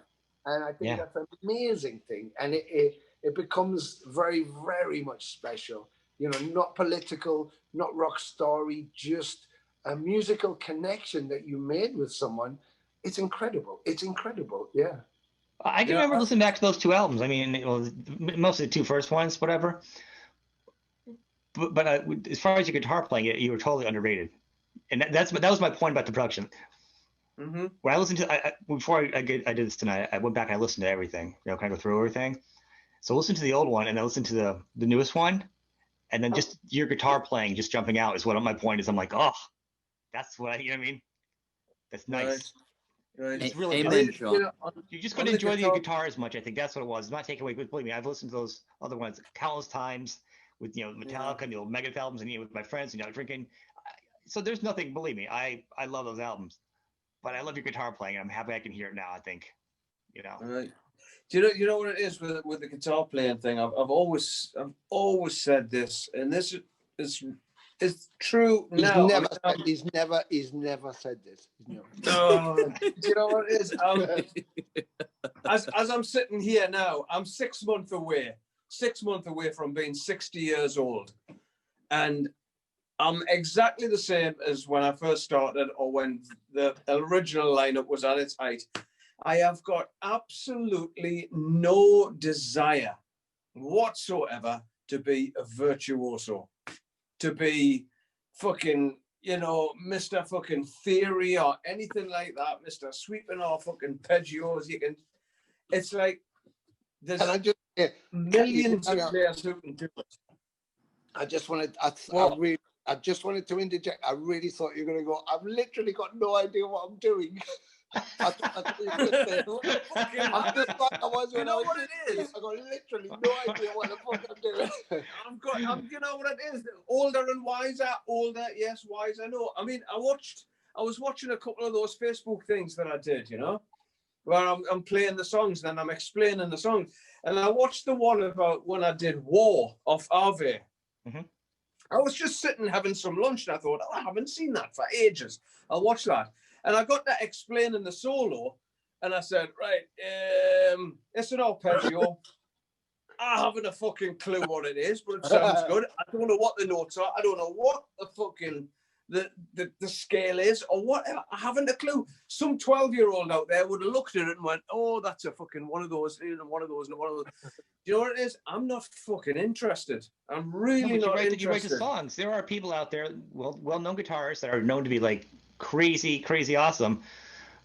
But you get halfway through the song of them being awesome, like, it's really nothing to listen to it. It just literally feels like they're practicing for a whole album. Yeah, you know? I mean that's you're writing songs, and that's the content. It's not one big guitar solo. I've always said, this is my studio here, right? I'll give you a quick look around. There you go. There's the studio. There you go. That's it, right? I'm gonna be sick. Now, if I come into this studio for 8 hours a day, which I normally do, right? If I come in here for 8 hours a day, come in the studio for 8 hours a day. I'm not going to sit down and practice fucking scales for 8 hours, right? I do not want to sit down and practice fucking scales for 8 hours a fucking day. You know, if I'm coming in here, I'm gonna leave having either mixed something or wrote a new song. I do not sit and practice. I just don't. The only time I practice is before we go on tour, and I practice our songs. I don't practice anything new because I don't fucking need to. I can't remember the last thing new that I fucking learned. It's like it really doesn't interest me, you know. And I mean, when it comes down to guitar solos, I go off what fucking the late great Gary Moore said in a interview many years ago.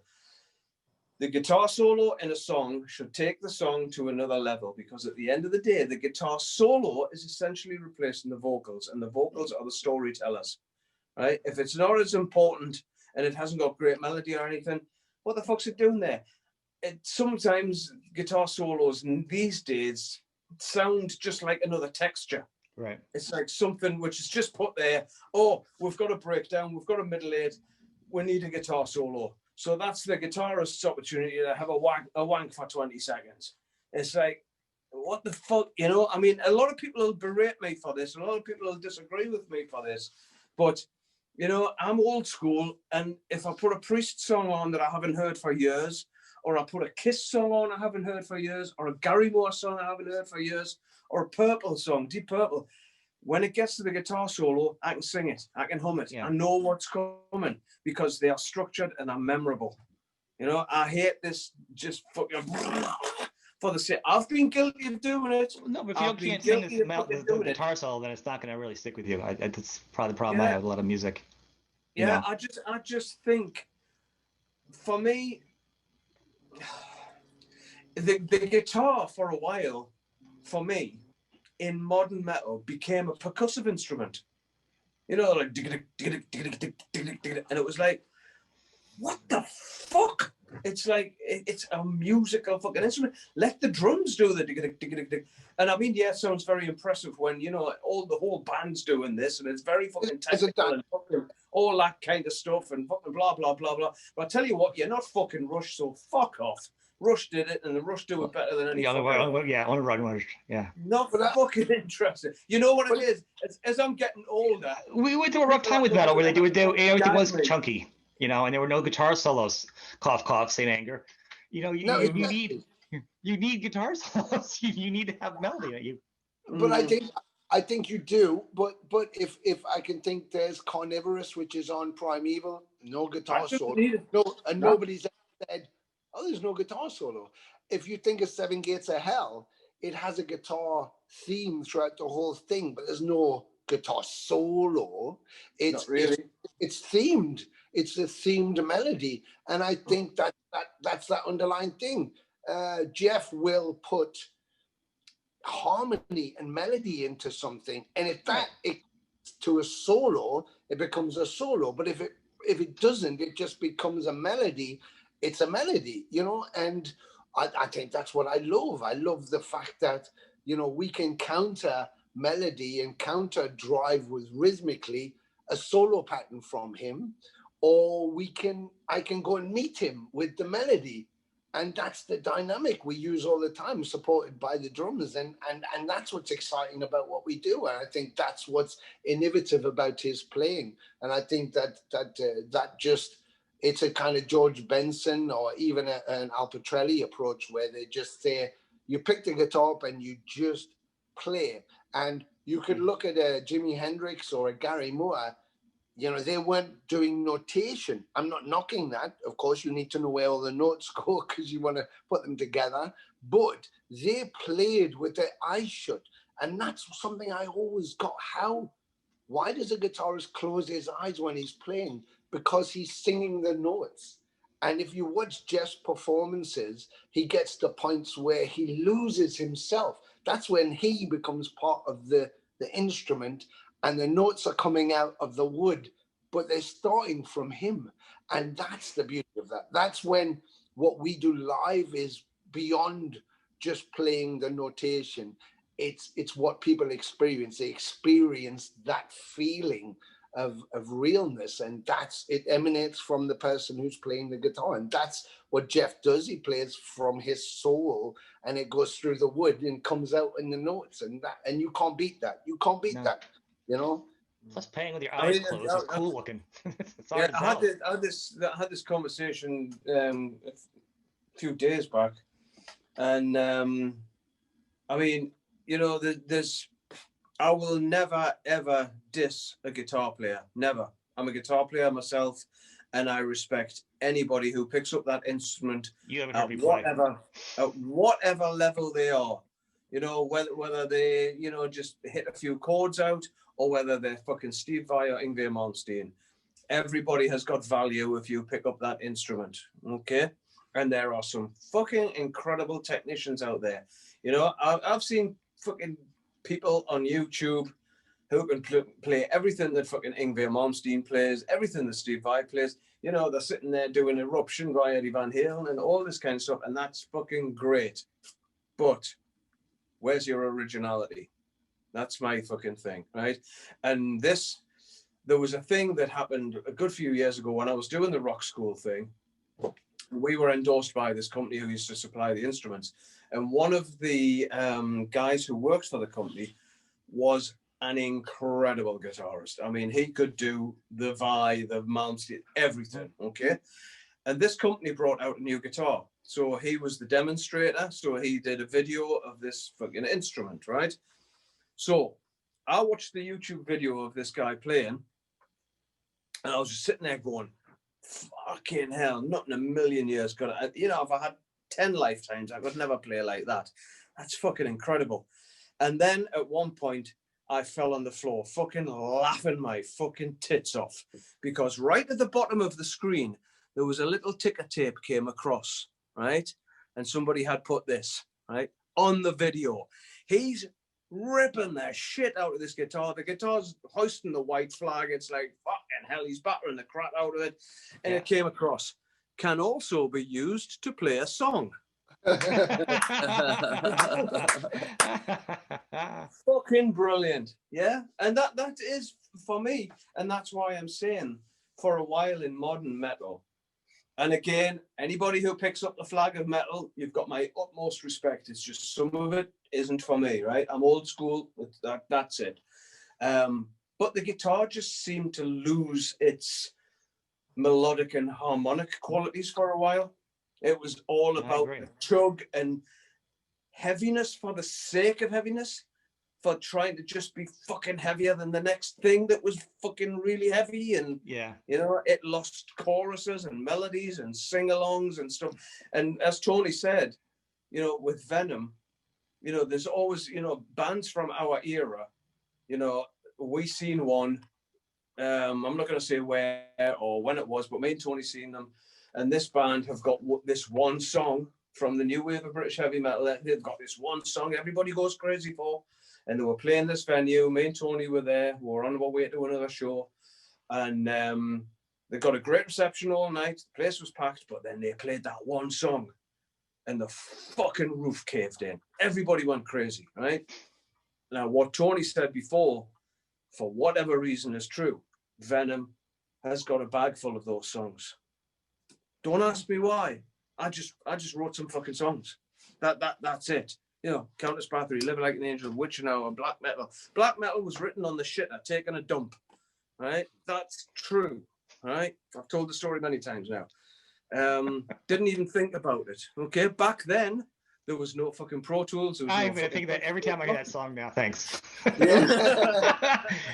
Black metal, brown metal. Every time we go for a shit, Sean. It's brown metal. Thank you. The acronym is BM, so bowel movement or black metal. But you know, man. Back then, all I had back then was my guitar, and if I wanted to record anything, I had my dad's cassette recorder with a little plastic microphone at the front where I pressed play and record, and I recorded some riffs onto it. I couldn't overdub, I couldn't do anything, nothing like that. So the songs were put together like that. You know, now we've got the luxury of being able to see the song on a screen and go, oh, I wonder what that bit would be like if I moved it 6 inches to the right. You know, so you've got that arrangement thing that you can do. But back then, I just wrote fucking songs. I wrote a bit and I thought, well, that could be a chorus, right? Okay. Countess Bathory, for example.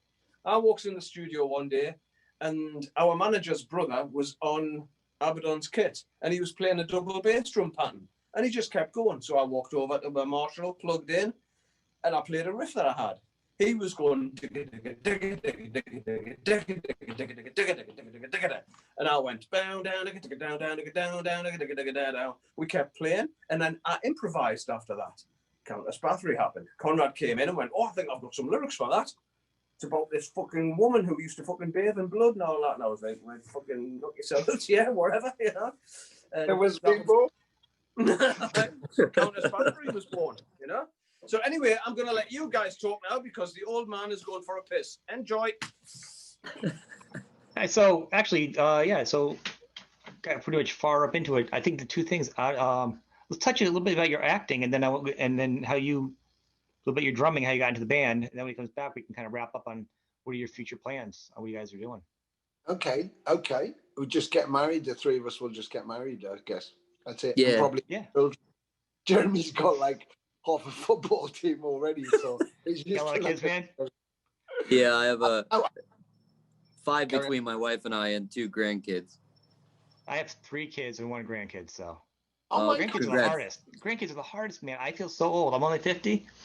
Man, I love my grandson, but when he comes over, yeah, it's pretty exciting, man. My granddaughter was just here, and she's at the stage where she's just now starting to take steps.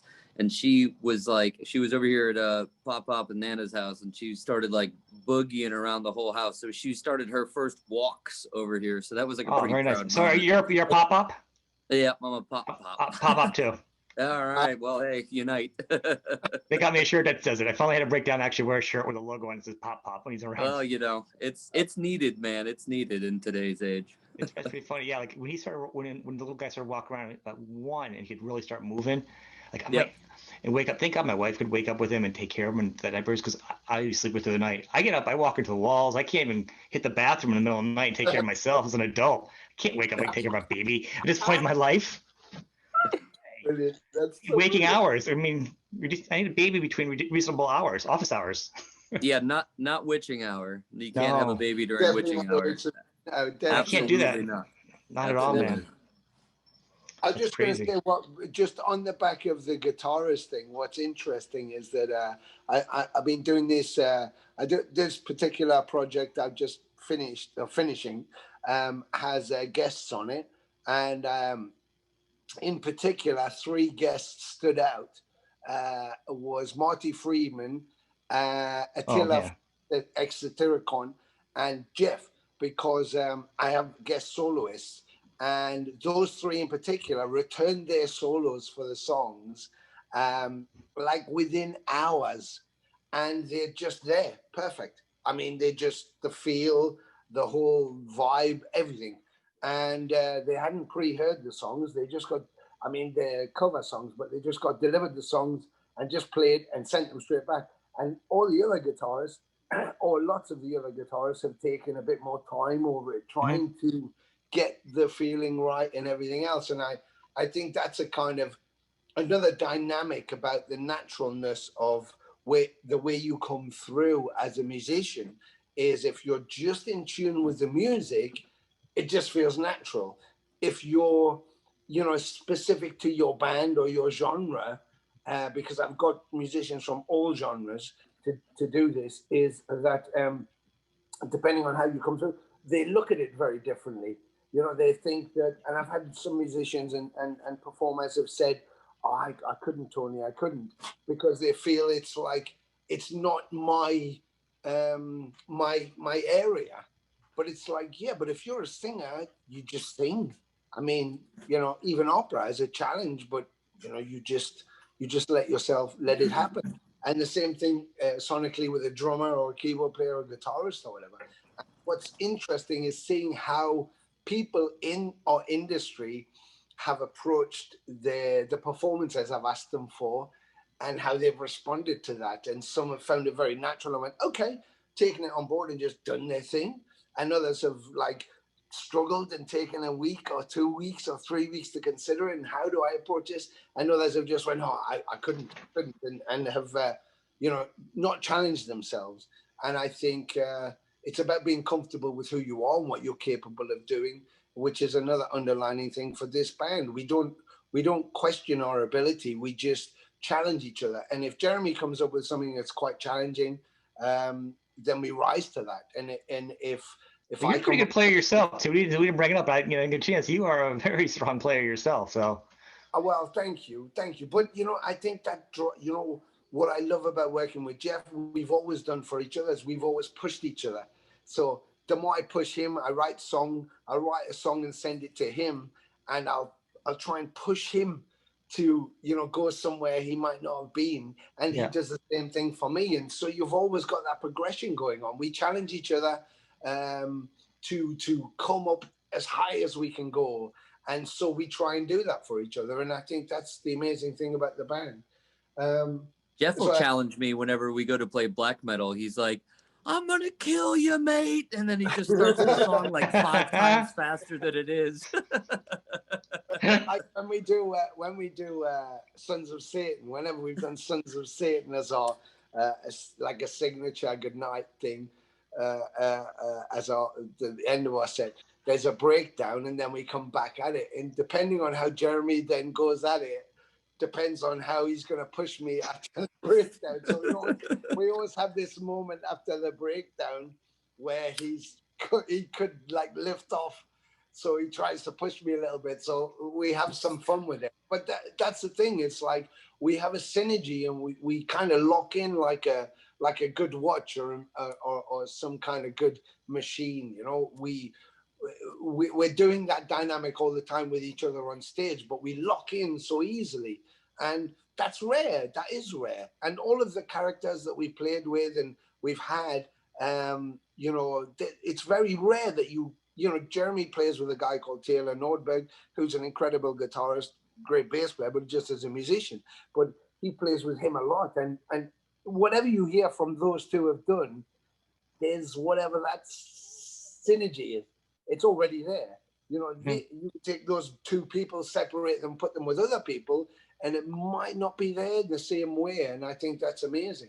I always said to people, you know, who were fans of the traditional Venom, the classic original lineup, when they go, yeah, but, you know, Mantis and Cronus and Jeff and Conrad had a way of working. I said they had a synergy. I don't know what it was. They don't know what it was, but there was some kind of synergy. Me and Jeff have always had the same kind of synergy. Different, but the same thing. And it's very more love, less love, hate. Well, yeah, but you know, on a musician level, you know, there's something that I don't know. It just, you could play with like 10 musicians and not have whatever that is. And then you find one person and that's it, you just lock in. And you naturally know what each other's going to do, and you can feel the emotion coming from their playing. And that's what I love, you know. That's why I was saying before that, you know, not touring.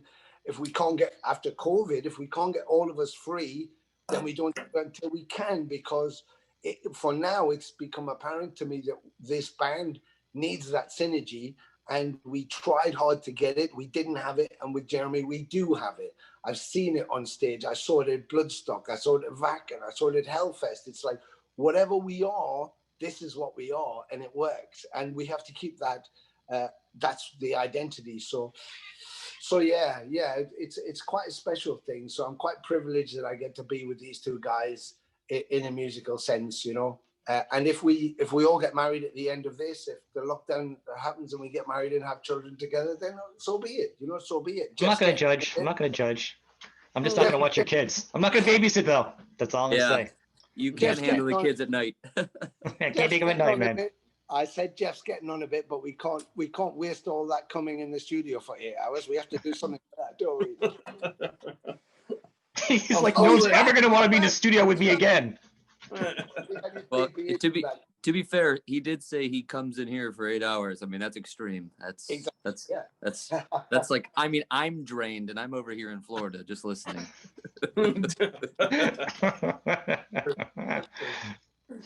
I even have my special jar for it. See, he's got the jar. Nice. It's so gross. Oh, you guys are awful. I'm looking forward to the album. I mean, I think you guys are all underrated individually as artists, and that's the thing. I mean, there's bass and guitar, and I have seen some clips of you online. You know, it's usually Venom the band. People are always like, you know, individually, you know, this musician stands out because they always pick musicians. I think hopefully you guys start getting a little more recognition, especially with the lineup playing out live now. After the apocalypse is over, you know, we'll get out there. Well, you know, John Sazula said to us when we were going to do the first album as Venom Inc. And the Inc stands for incorporated, and just it means that Venom is part of who we are. Certainly, of course, Jeff's heritage, and I was there for 10 years. So, but it's incorporated. It means incorporating everything that we are as musicians and all the music that we do. Mm-hmm. You know, we've had a good turn to the end of this year, although it's 2020 was locked down. On a political front, on a business front for the band, I've been working nonstop, and we've got amazing stuff we're about to drop next year, plus the album, which is the recordings. We're down to just vocals now. We need a 3-month run up. So, you know, when we can't go out and promote it, I was like, well, okay, we just have to wear the lockdowns. There's nothing we can do. Yeah.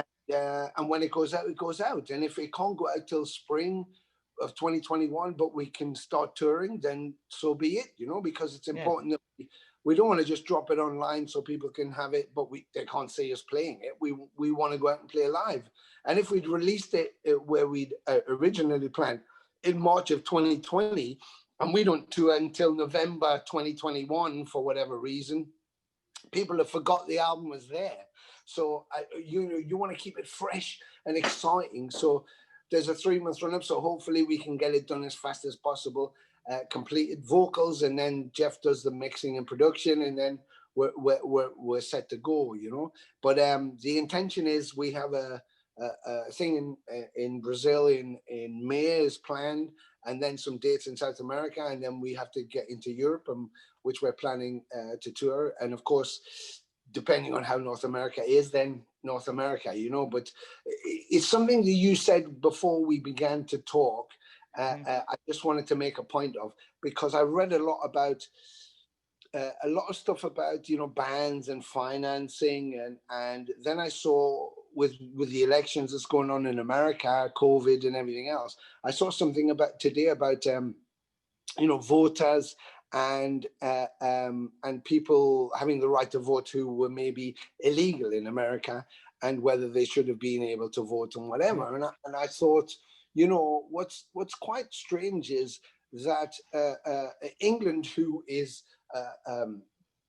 very close to America from the instigating of America and its foundation, you know. And although we fought and it got its independence, you know, a lot of the initial input into America from the Dutch, from the German, from the English. So, right. You know, we're part of that basis. England, Ireland, Scotland, we're part of the foundation of America. And we've been a close ally forever, of course. And yet, the question of illegals having the right to stay in America, you know, I think freedom of movement for people who live on the planet, you know, I'm a great purveyor of that. However, there are restrictions and rules, and if countries apply the rules, I got to say that's a bit fair, really. And if someone comes in illegally, you know, should they go through the proper channels? And this brings me to my point: is us being so close, us being part of the foundation of America initially, and us being such great allies, if we come to play in America, Jeremy is an American citizen, so for him, he's already there. But for myself and Jeff being English, we have to spend somewhere in the region between $5,000 and $10,000 to get a piece of paper that says we can come and play shows in America for 3 weeks. And then we pay federal tax. And then we have to apply for our Social Security so we can claim tax back if we're allowed to get it back. And then we have to pay state tax for every state we go to when we get played. And then if we sell merch, we have to pay merch tax on top of that. So we have to pay the Fed that tax. We have to pay local tax on our merch. And most venues in America will charge us an extra fee to sell merch in their venue. And so, you know, I think, okay, we do that because I love America. We have amazing fans in America and we want to play in America. Of course, we want to tour America. But I'm thinking, as allies, as part of the foundation of the country, we follow those rules and we're prohibited and we have to pay the taxes and we're fined if we don't, and we do all of that. So when people argue about, you know, immigrants coming in or people coming in for free and then, you know, illegally, and then people argue about the fact that illegals should have status, it's like, well, shouldn't we have some kind of freedom? Yeah, do we have to pay all of that? And I kind of think that there's a balance that isn't being addressed in America about that whole system that's working. You know, you're penalizing people who you're allied with and then fighting for the freedom of people, you know, to be there for who may have came in illegally. I just thought that was a very interesting point I wanted to get across because no, it is a good point. I think, I mean, America was made from immigrants, so I mean, the new administration is going to start taking things differently. I mean, I think it's been a hot mess, yes, and I think punishing you guys are a business, so you come over here to discourage a business. You know, the past administration was all about putting businesses in other countries and Point is, if you're a business coming over here, you want the business to come over here. So if you're coming here, you're paying taxes, just say at one time on your merch, whatever.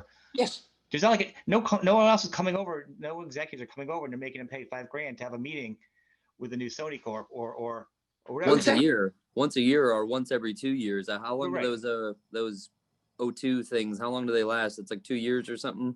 No. Yeah. Or it's like a year for the work permit, right? That's right. Yeah. I mean, you can get up to 18 months, but then you're pressured into getting in and out, and of course, then that's financing. You know, I mean, on that same point is like there were lots of fans that went, you guys are playing all the shows, you know, because back in the day, Venom or, you know, my band or a lot of English bands, they never came over. It's almost as if, you know, they made the choice or we made the choice not to go and play. It's like, you know, they didn't have the finance to be able to get there, you know, with a flight costing in the region, you know, $1,000, and then your you know, visa applications, which, you know, you can pay $5,000 for a visa application. You have to use an American attorney. So you pay an American attorney, you have to pay them in advance. So it has to be like 5 months, 3 to 5 months ahead of time.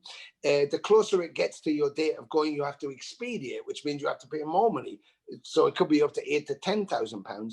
And then you have to go, then once they've give you the paperwork, we have to apply to the American embassy.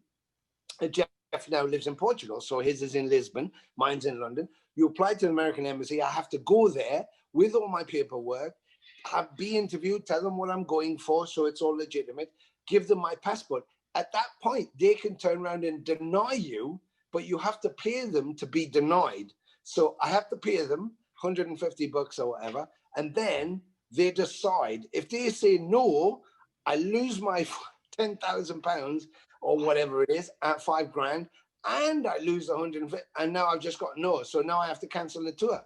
So it's like, not only do I not have the income, but I've also lost all that money to go. And that's kind of how they put us in. And I just think there's something kind of wrong. And when I hear litigations and people arguing, particularly in America, about the illegals coming in and whether they should have the right to be there, and I'm all for a free movement. And if people are struggling in their country, they should be able to go somewhere that's going to look after them. But I think, like, hang on, that's kind of wrong. We're going through all the rules, right. We're going through all the right passages, and we're paying, and we could be told no.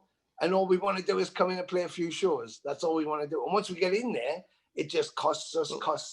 It should be different. It should be like an entertainment, a music industry have a different way, a touring thing. It shouldn't be. Clearly, everybody knows who you guys are. You guys are not sneaking bombs in your shoes. There's no big, breakthrough. You're bringing income. You're touring through the country. Not just you, all bands. I mean, exactly. It's an industry. It's a business. It's not like an individual coming through. No, student visa. Exactly.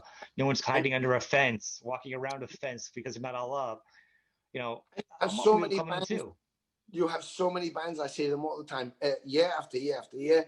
Pre-COVID, where they go, oh my God, whoever it is from Sweden's cancelled the fucking tour, and then the band gets hammered for it, and it may be it's not the band's fault. It's something to do with through the application, because as Jeff will tell you, when you even do the American immigration information, you have to do, it's like a 25-page form you have to do online. It times out. And if you make one mistake, it tells you at the beginning, if you make one mistake, they'll throw your form away. But you still have to pay for the processing. So it's like, oh my God. So now you're like, it's the most difficult thing in the world to do. And I think, we went to Russia, we went to China. Okay, communist countries, bad, evil, empire, big teeth, late at night. They're going to come into your room and they're going to eat your liver, right? And basically, this is what happened when I went to Russia. I went down to the Russian embassy. It took me half an hour, and they went, "Thank you very much. Give me my passport with my thing in," and that was it. We flew to Russia. When we went to China, I think I was in there 10 minutes. I went in 10 minutes and went, "Yes, take this, take that, go there." I went through. They went, "Okay, off you go, get out," and we walked straight into China. It's like, well, what about the best one? Carry on. I'll tell him. Let's go on, Jeremy. Yeah, I was gonna say, what about how I went to Japan with no fucking visa at all? I didn't do the right paperwork, and then we just went, and they were just let me in Japan. They're like, "Here you go, bud. Just welcome to Japan." I was like, "Oh my God!" Honor system. It's like when I went for my Chinese visa, right? I thought this is going to be a fucking nightmare. So I had to take the train down to Lisbon, went to the Chinese embassy. I had the visa form all filled in, but I had printed another visa form, which I had left blank in case I made any mistakes. And I would just fill it in the office in front of them and go, "There you are." So I'm like that. I take everything in duplicate and triplicate and fucking photographs, all kinds of fucking malarkey, right? I gets down there, and there's this young Chinese girl behind the desk. So I go, "Yeah, I'm going to Beijing and Taiwan. I'm in a band, and this is my form." And she goes, "Oh, yes, okay, yes. And then she's got a biro, right, on my form. She got, yes. "Oh, you don't say that. No. She scribbled that out, and she goes, "Oh, don't say that. No. And I went, "I've got another form if you want me to fill it in." No, it's okay." "Oh, don't say that. Don't say that." She fucking scribbled all over the form. Then she gave me a receipt and said, "You now go to bank and pay. Give me this reference number." So I went to the bank. I said, "I've got to pay this." Yeah, okay. Card number, bop. Right, okay. Back to the Chinese embassy. I went there. There's the receipt. She went, "There you go. Chinese visa. Have a nice time. Bye." And that was it. In America, right? One of the fucking questions on the fucking security: have you ever been, or are you currently a member of the Nazi Party? That is one of the fucking questions on the American visa form. Yeah. Are you and a the terrorist? rest of them are just as ridiculous. Are you carrying a bomb? Are you carrying a bomb?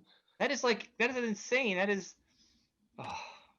And it is like Tony said, the first time we went over, I was still living in England, right? So we were going over with Empire. Tony came up to my house at this point, and we both sat there. He was on the fucking phone to the embassy. I'm on the fucking internet. It's keep timing out and crashing. You're getting right to the end, and you lose fucking everything. It's like, what the fuck? And like I say, Tony said about Russia, I phoned the Russian embassy. I says, right, okay, I'm going to Russia. What do? You send passport, registered post. We send back.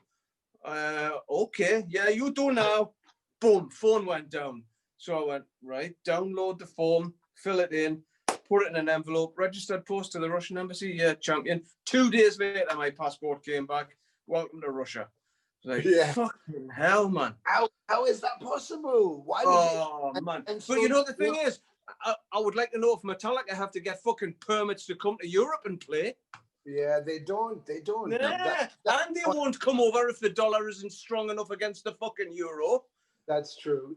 I love James and I love Lars and they're nice guys and all that. And Kirk's a lovely, fluffy guy and he's got Greenie at the end of the day. But fucking hell, you know what I mean? It's like unbalanced. I don't understand. It's almost like we're one of the biggest allies of the USA, of North America, and yet we're penalized the most if we're trying to go and do a 2-week tour there, and then the costing is massive against us, and then it costs us so much, and we can be denied at the last minute. You know, it'd be a processing fee, like go through the paperwork fee, come to America. If you make money in America, pay the same taxes that Americans pay on your product in America. Like that's what everybody does. It's fair for everybody.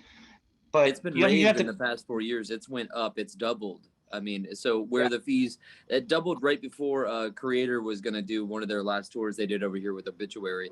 I was sitting with their TM. We were over in Europe. I was tour managing Sepultura and doing front of house for them. We were out with Creator. And I was sitting with the tour manager, and he was like, can you believe that they just doubled it? So they went from needing to pay with their crew, I think somewhere like 18 to 20,000. They had to scale. That was what it was, and they had to scale back and not take a light guy or hire guys over there so they couldn't even bring their entire crew because the dollar amount had just raised so much. It had like nearly doubled. So where it was $2,000, it was $4,000. And so I mean that's a very hits you in the wallet. It's why we used to tour and people go like, there's just me carrying my bass with all my pedals inside, and there's Jeff carrying his guitar case with all of his shit inside, and they go, don't you guys have crew? And we'd be crawling on stage in semi-darkness setting our own stuff up. It's because we can't fucking afford to bring a whole load of people because you might not practical at all. Denied, or it's like, so we went as simple as we could go, so we could just get in quick and play our shows and come away. I just think that I talked to the American Musician Society about this. We had a big conference last month with the Musicians Union in the UK and the American Union. It was one of the points I was driving home. And it wasn't just me. It was several of the British acts, some even bigger than us, of course. I know that sounds unfeasible. But someone bigger than you? But, yeah, nuts, If I saw them in the flesh, they're probably this size compared to me. But on video, they seem bigger. But they were like, we were all saying the same thing. The cost is so astronomical, you have to budget that in, And it was like, I don't see why just for America. It's not like we don't want to pay the taxes when we're in there, but it's it's like we're paying to get in so we can pay the taxes. It's like, I don't understand why that is working in that way, No, I don't think a lot of people know that either. I think it's important to say that, and that's kind of, like I said, part of the show. It's like, people are complaining. I mean, people can't buy those concert shirts. Those shirts are paid for like so much stuff. It's not about the shirt. Yeah. No, it's paying for the bus, the van, the visas. I mean, your visas, yeah, exactly. If you're not going to buy a shirt and you're going to complain about it, don't expect to see your band, man. People have to eat. And Sean, I think it's important to say for American fans also that the agents and the venue. The agents have to go to the venues, before the tour is set up. So the agents go to the venues, try and secure the venues, so you have the route of the tour, depending on how you want to route the tour from LA to New York or whatever it is, through Texas or through, you know, the Midwest, up through, you know, Montana, whatever, whichever way you're going, through Chicago, Detroit, and whatever. But so they try and work out a routing for the tour if it's over 2 weeks or 3 weeks. And then they secure that. All the contracts get drawn up.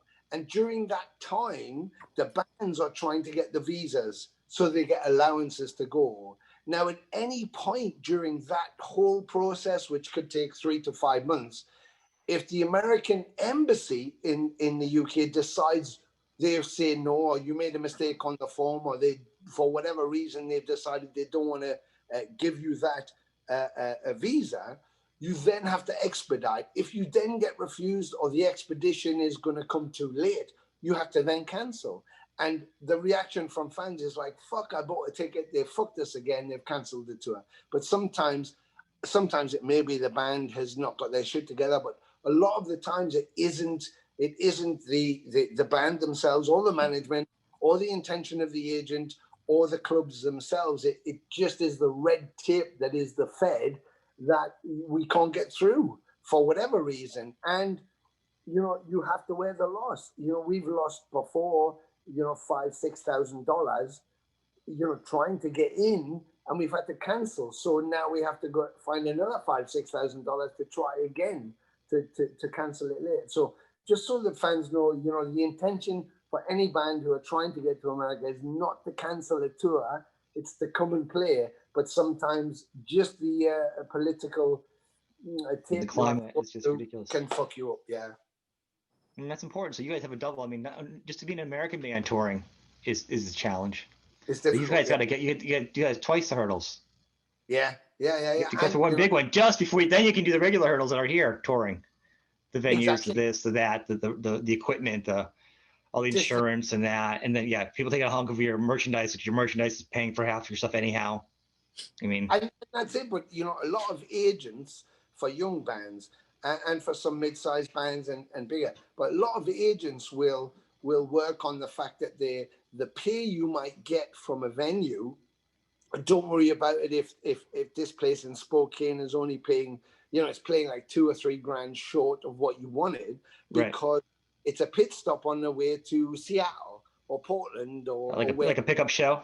A pickup show, yeah. So you're going to do this pickup show, it'll get you to there. But don't worry, because all the money that you're going to lose, you'll make on merch. So you could average maybe, you know, 3, 4, 5 grand a night. And it's like, okay, so they budget in that way. But you end up in I don't know, St. Paul in fucking the middle of December, and the snow's like 6 foot drift. And, you know, people who don't live in downtown St. Paul, so they're coming from outside, or they may be traveling 3 or 4 hours, because in America, distance, people travel 2 or 3 hours to a show. Then the people can't actually get to your show. So, you know, if you've booked this place and you end up being there and it's a pickup show and only 100 people can physically get there, how are you going to make 5 or 6 grand on merchant? You're not. So if you have 10 shows like that, you're fucked. Immediately you're fucked. So, but the agents tend to promise you, just don't worry about your pay. We'll spend all that on the budget. So you get a nice big tour bus and all that kind of stuff.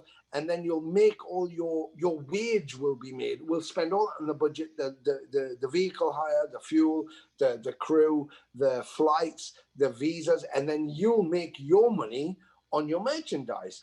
Well, if you've got 10,000 people at a show, that's amazing. You could probably make that. But if you've only got 100 people who have turned up in the midwinter at a show in the Austin, at one of those shows, and those are horrible. You feel bad for the band, because it's like a half venue, and you know it's just the weather. Well, yeah, we play every show like it's Vakken or whatever. So for us, it's like we'll give you the same show, but on a practical level, from a financial, I mean, that's, I always think of that. It's like it's difficult. I heard another thing someone's bringing up, probably looking at new charges now too, because you guys don't have enough things to pay. There's probably gonna be like new charges to make sure, like COVID cleaning. There's gonna be some kind of, that's gonna be someone's gonna be, I'm sure the clubs are gonna pay for that. I'm sure the band's gonna have to pay for their own COVID cleaning team or some crap. Completely. You know, the thing is, what COVID's done is it's put everybody in a situation now, because the bands are going to want to keep their prices for hire. They're going to want to keep them the same because they haven't been able to play. So it's like, wow, I want to keep my price to hire this band or that band is going to be X. Right. The agents are going to try and push the venues to pay a little bit more, because the agents have not been making income because nobody's been able to tour. The venues are going to want to reduce the price they pay because they haven't been able to make any money. And the fans who want to come are going to want to have a budget on what they pay. So it starts, the fans are going to want to pay a bit less because they haven't been. Some of them haven't been working. Or some have been working, so you just got a mixed crowd there. So you're going to have this cross where the bands want to keep whatever they can make as good as they were making. The agents are going to want to make a little bit more because they've been dry for so long. You've got the venues and then the fans who want to make it cheaper. And I think we're going to have a stalemate where we're not going to have shows unless people just go, look, we've got to just make it work. So we've got to come together and think of the budget and the costs of the. I think when it goes down, if they don't, everyone goes out of business. Everyone's either going to have to play nicely in the sandbox, or everyone's going down. That's exactly, and what we had with this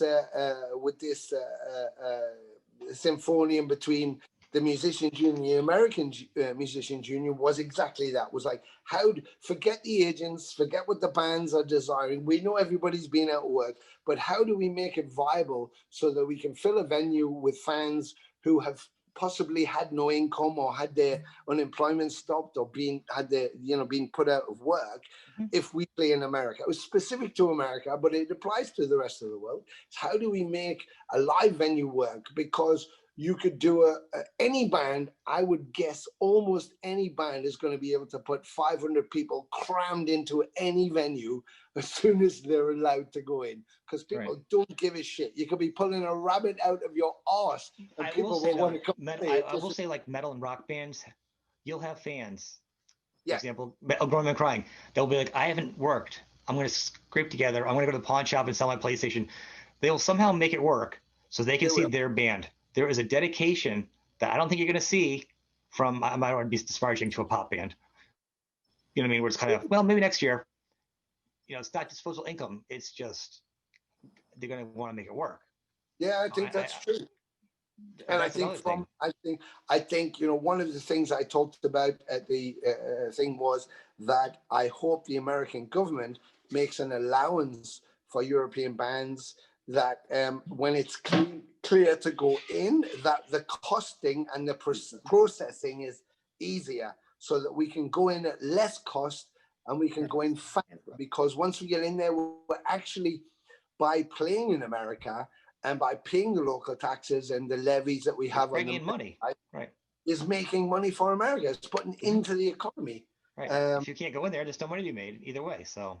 Exactly. And hopefully the new administration, someone can get through to the right people to kind of, I mean, some things are moving along finally. Hey, fellas, unfortunately, I have to go. My wife has made me a dinner. I missed my other dinner. Wrap it up too. Sorry about that. No, hey, no worries. Thank you. It's been fantastic talking to you, man. Yeah, it was a good chat. Tony, love you. Sean, nice to meet you, buddy. Take care, man. I know, right? See you guys. Yeah. We'll talk to you very soon. Lots of love. Take care, man. I suppose 1 second here. We should wrap up, shouldn't we? Yeah, we are wrapping up. Let me just say one thing here. Okay.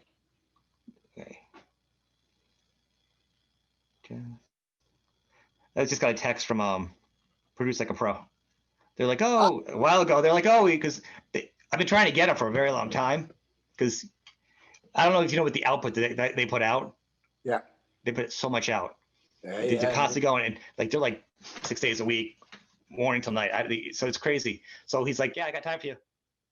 Brilliant. And I said, well, not good. I said, right. I said, well, I got Venom Inc. 5 o'clock. Usually an hour to 2 hours to give time. When you're done recording, you got to let download. And I give a buffer. So they messaged me after all the time. We've got somebody. He's like, I got it. I saw it go up. I'm like, well, I'm with Venom. So Okay. How it goes.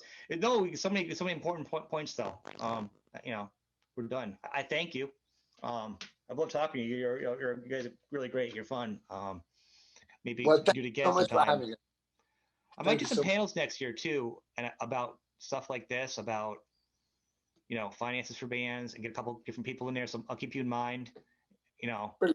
we can put different bands in and talk about it, like or different issues that aren't usually talked about with music, and Yeah. different musicians can talk about it and kind of put it out there and be like, yeah, this is reality. And that's. Yeah. I'm not trying to be a downer to the fans, but I just want them to realize, It's that. It is that. there's some grown up shit going on here, man. Yeah. Yeah. We are very fortunate. Mantis has his studio there. We all can record stuff, so we can keep the costings down, which helps us to survive. We have merchandise. We have an American merchant company, JSR, and we have a Mark merch for Europe. So that takes along. But this is your career. You should be at this point in like any other job. If you've been 40 years in your career, you have a pension or a 401k. You've got job security. Yeah. So there's nothing wrong with you at this point in your life to have the stuff. You're not a rock star. You're not, throwing away cans of caviar or shooting at whales or something. You know what I'm saying? You're just literally got some things in the something fires in the iron where you're like, all right, I'm not going to die right now. Yeah, exactly. So I think that's why it's really important that fans realize that we're trying to we obviously want to connect with them, and we do music for that. But sometimes there's practicalities that are costs we can't avoid. I mean, that's great. Actually, bringing that up, I'm going to have to sit down with that, and I think I do want to reapproach it to that. Maybe I'll actually make that a thing and bring you in specifically for that one. We can talk about touring and touring costs. We'll do it after the holidays.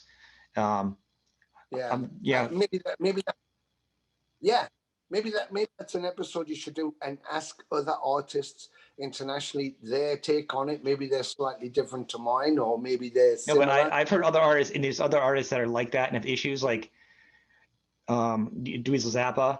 He actually has a website that he does now called Reward. That's right. Actually, everything's there. If you don't know anything about it, like it's designed for the bands, they get paid. It kind of sidetracks Spotify and everything. It's really band based. Yeah. We need more of that kind of stuff. He's talked about stuff. Patreon's another one. Another one. But those kind of things where you're just dealing directly, like me and Jeff did with Empire, we were dealing directly with the fans. Mm-hmm. So to go there was no middleman. It was direct costs, and we could make it work. But maybe I'll do that. I'll get a couple of international bands. I'll see who I get, and then for touring, and then I'll see if I get a couple American bands. We'll get a couple. We'll do a little heavy metal Brady Bunch thing here, and yeah. Brother, I thank you. I have to get you again because I didn't get to use my nickname. Yes, your nickname. You always going to want to call me that around the house. I'm not Dad. I'm like, it's Dad. They're like, no, it's Dad. Brilliant. So, I love that. All right, brother. Thank you for your time. I got your links, everything. Yes. Yeah. And anything else, just very quickly before I say goodnight, I'll just pass you to Jeff for one final word. But I just want to say the Demolition Man is my nickname. And the reason I got that was because we were playing a show. I trashed all my gear accidentally. It all blew up. The cabs blew up. The valves in my Marshall just started to blow up, and everything was on fire. And everybody was running around for 10 minutes trying to put the fire out. And my guitarist at the time went to the microphone and just turned around very dryly in a very English way and went, "Ladies and gentlemen, the Demolition Man." And that was about that was 1979, and so it stuck. I just break things. And Jeremy is War Machine because one of the songs we used to play a lot and people wanted to hear was Warhead, and it became a kind of anthemic song. And when Jeremy took over, somebody just said, like, he's like a war machine when he plays Warhead, and that was it. So we called him Warhead, the War Machine. So that was where. Thank you for everybody. Actually, went like, wait, I heard to wrap that up, but I thank you. You're perfect. We need to talk about your other stuff. I can talk for hours with you. This has been fantastic, man. I rushed home from work. I was like, I gotta go. I see you, but no worries. Thank you, man. Well, I'm going to say good night, Sean. I'm going to pass you to Jeff. He's actually gone. Good night, and I'll Jeff's gone. Take care.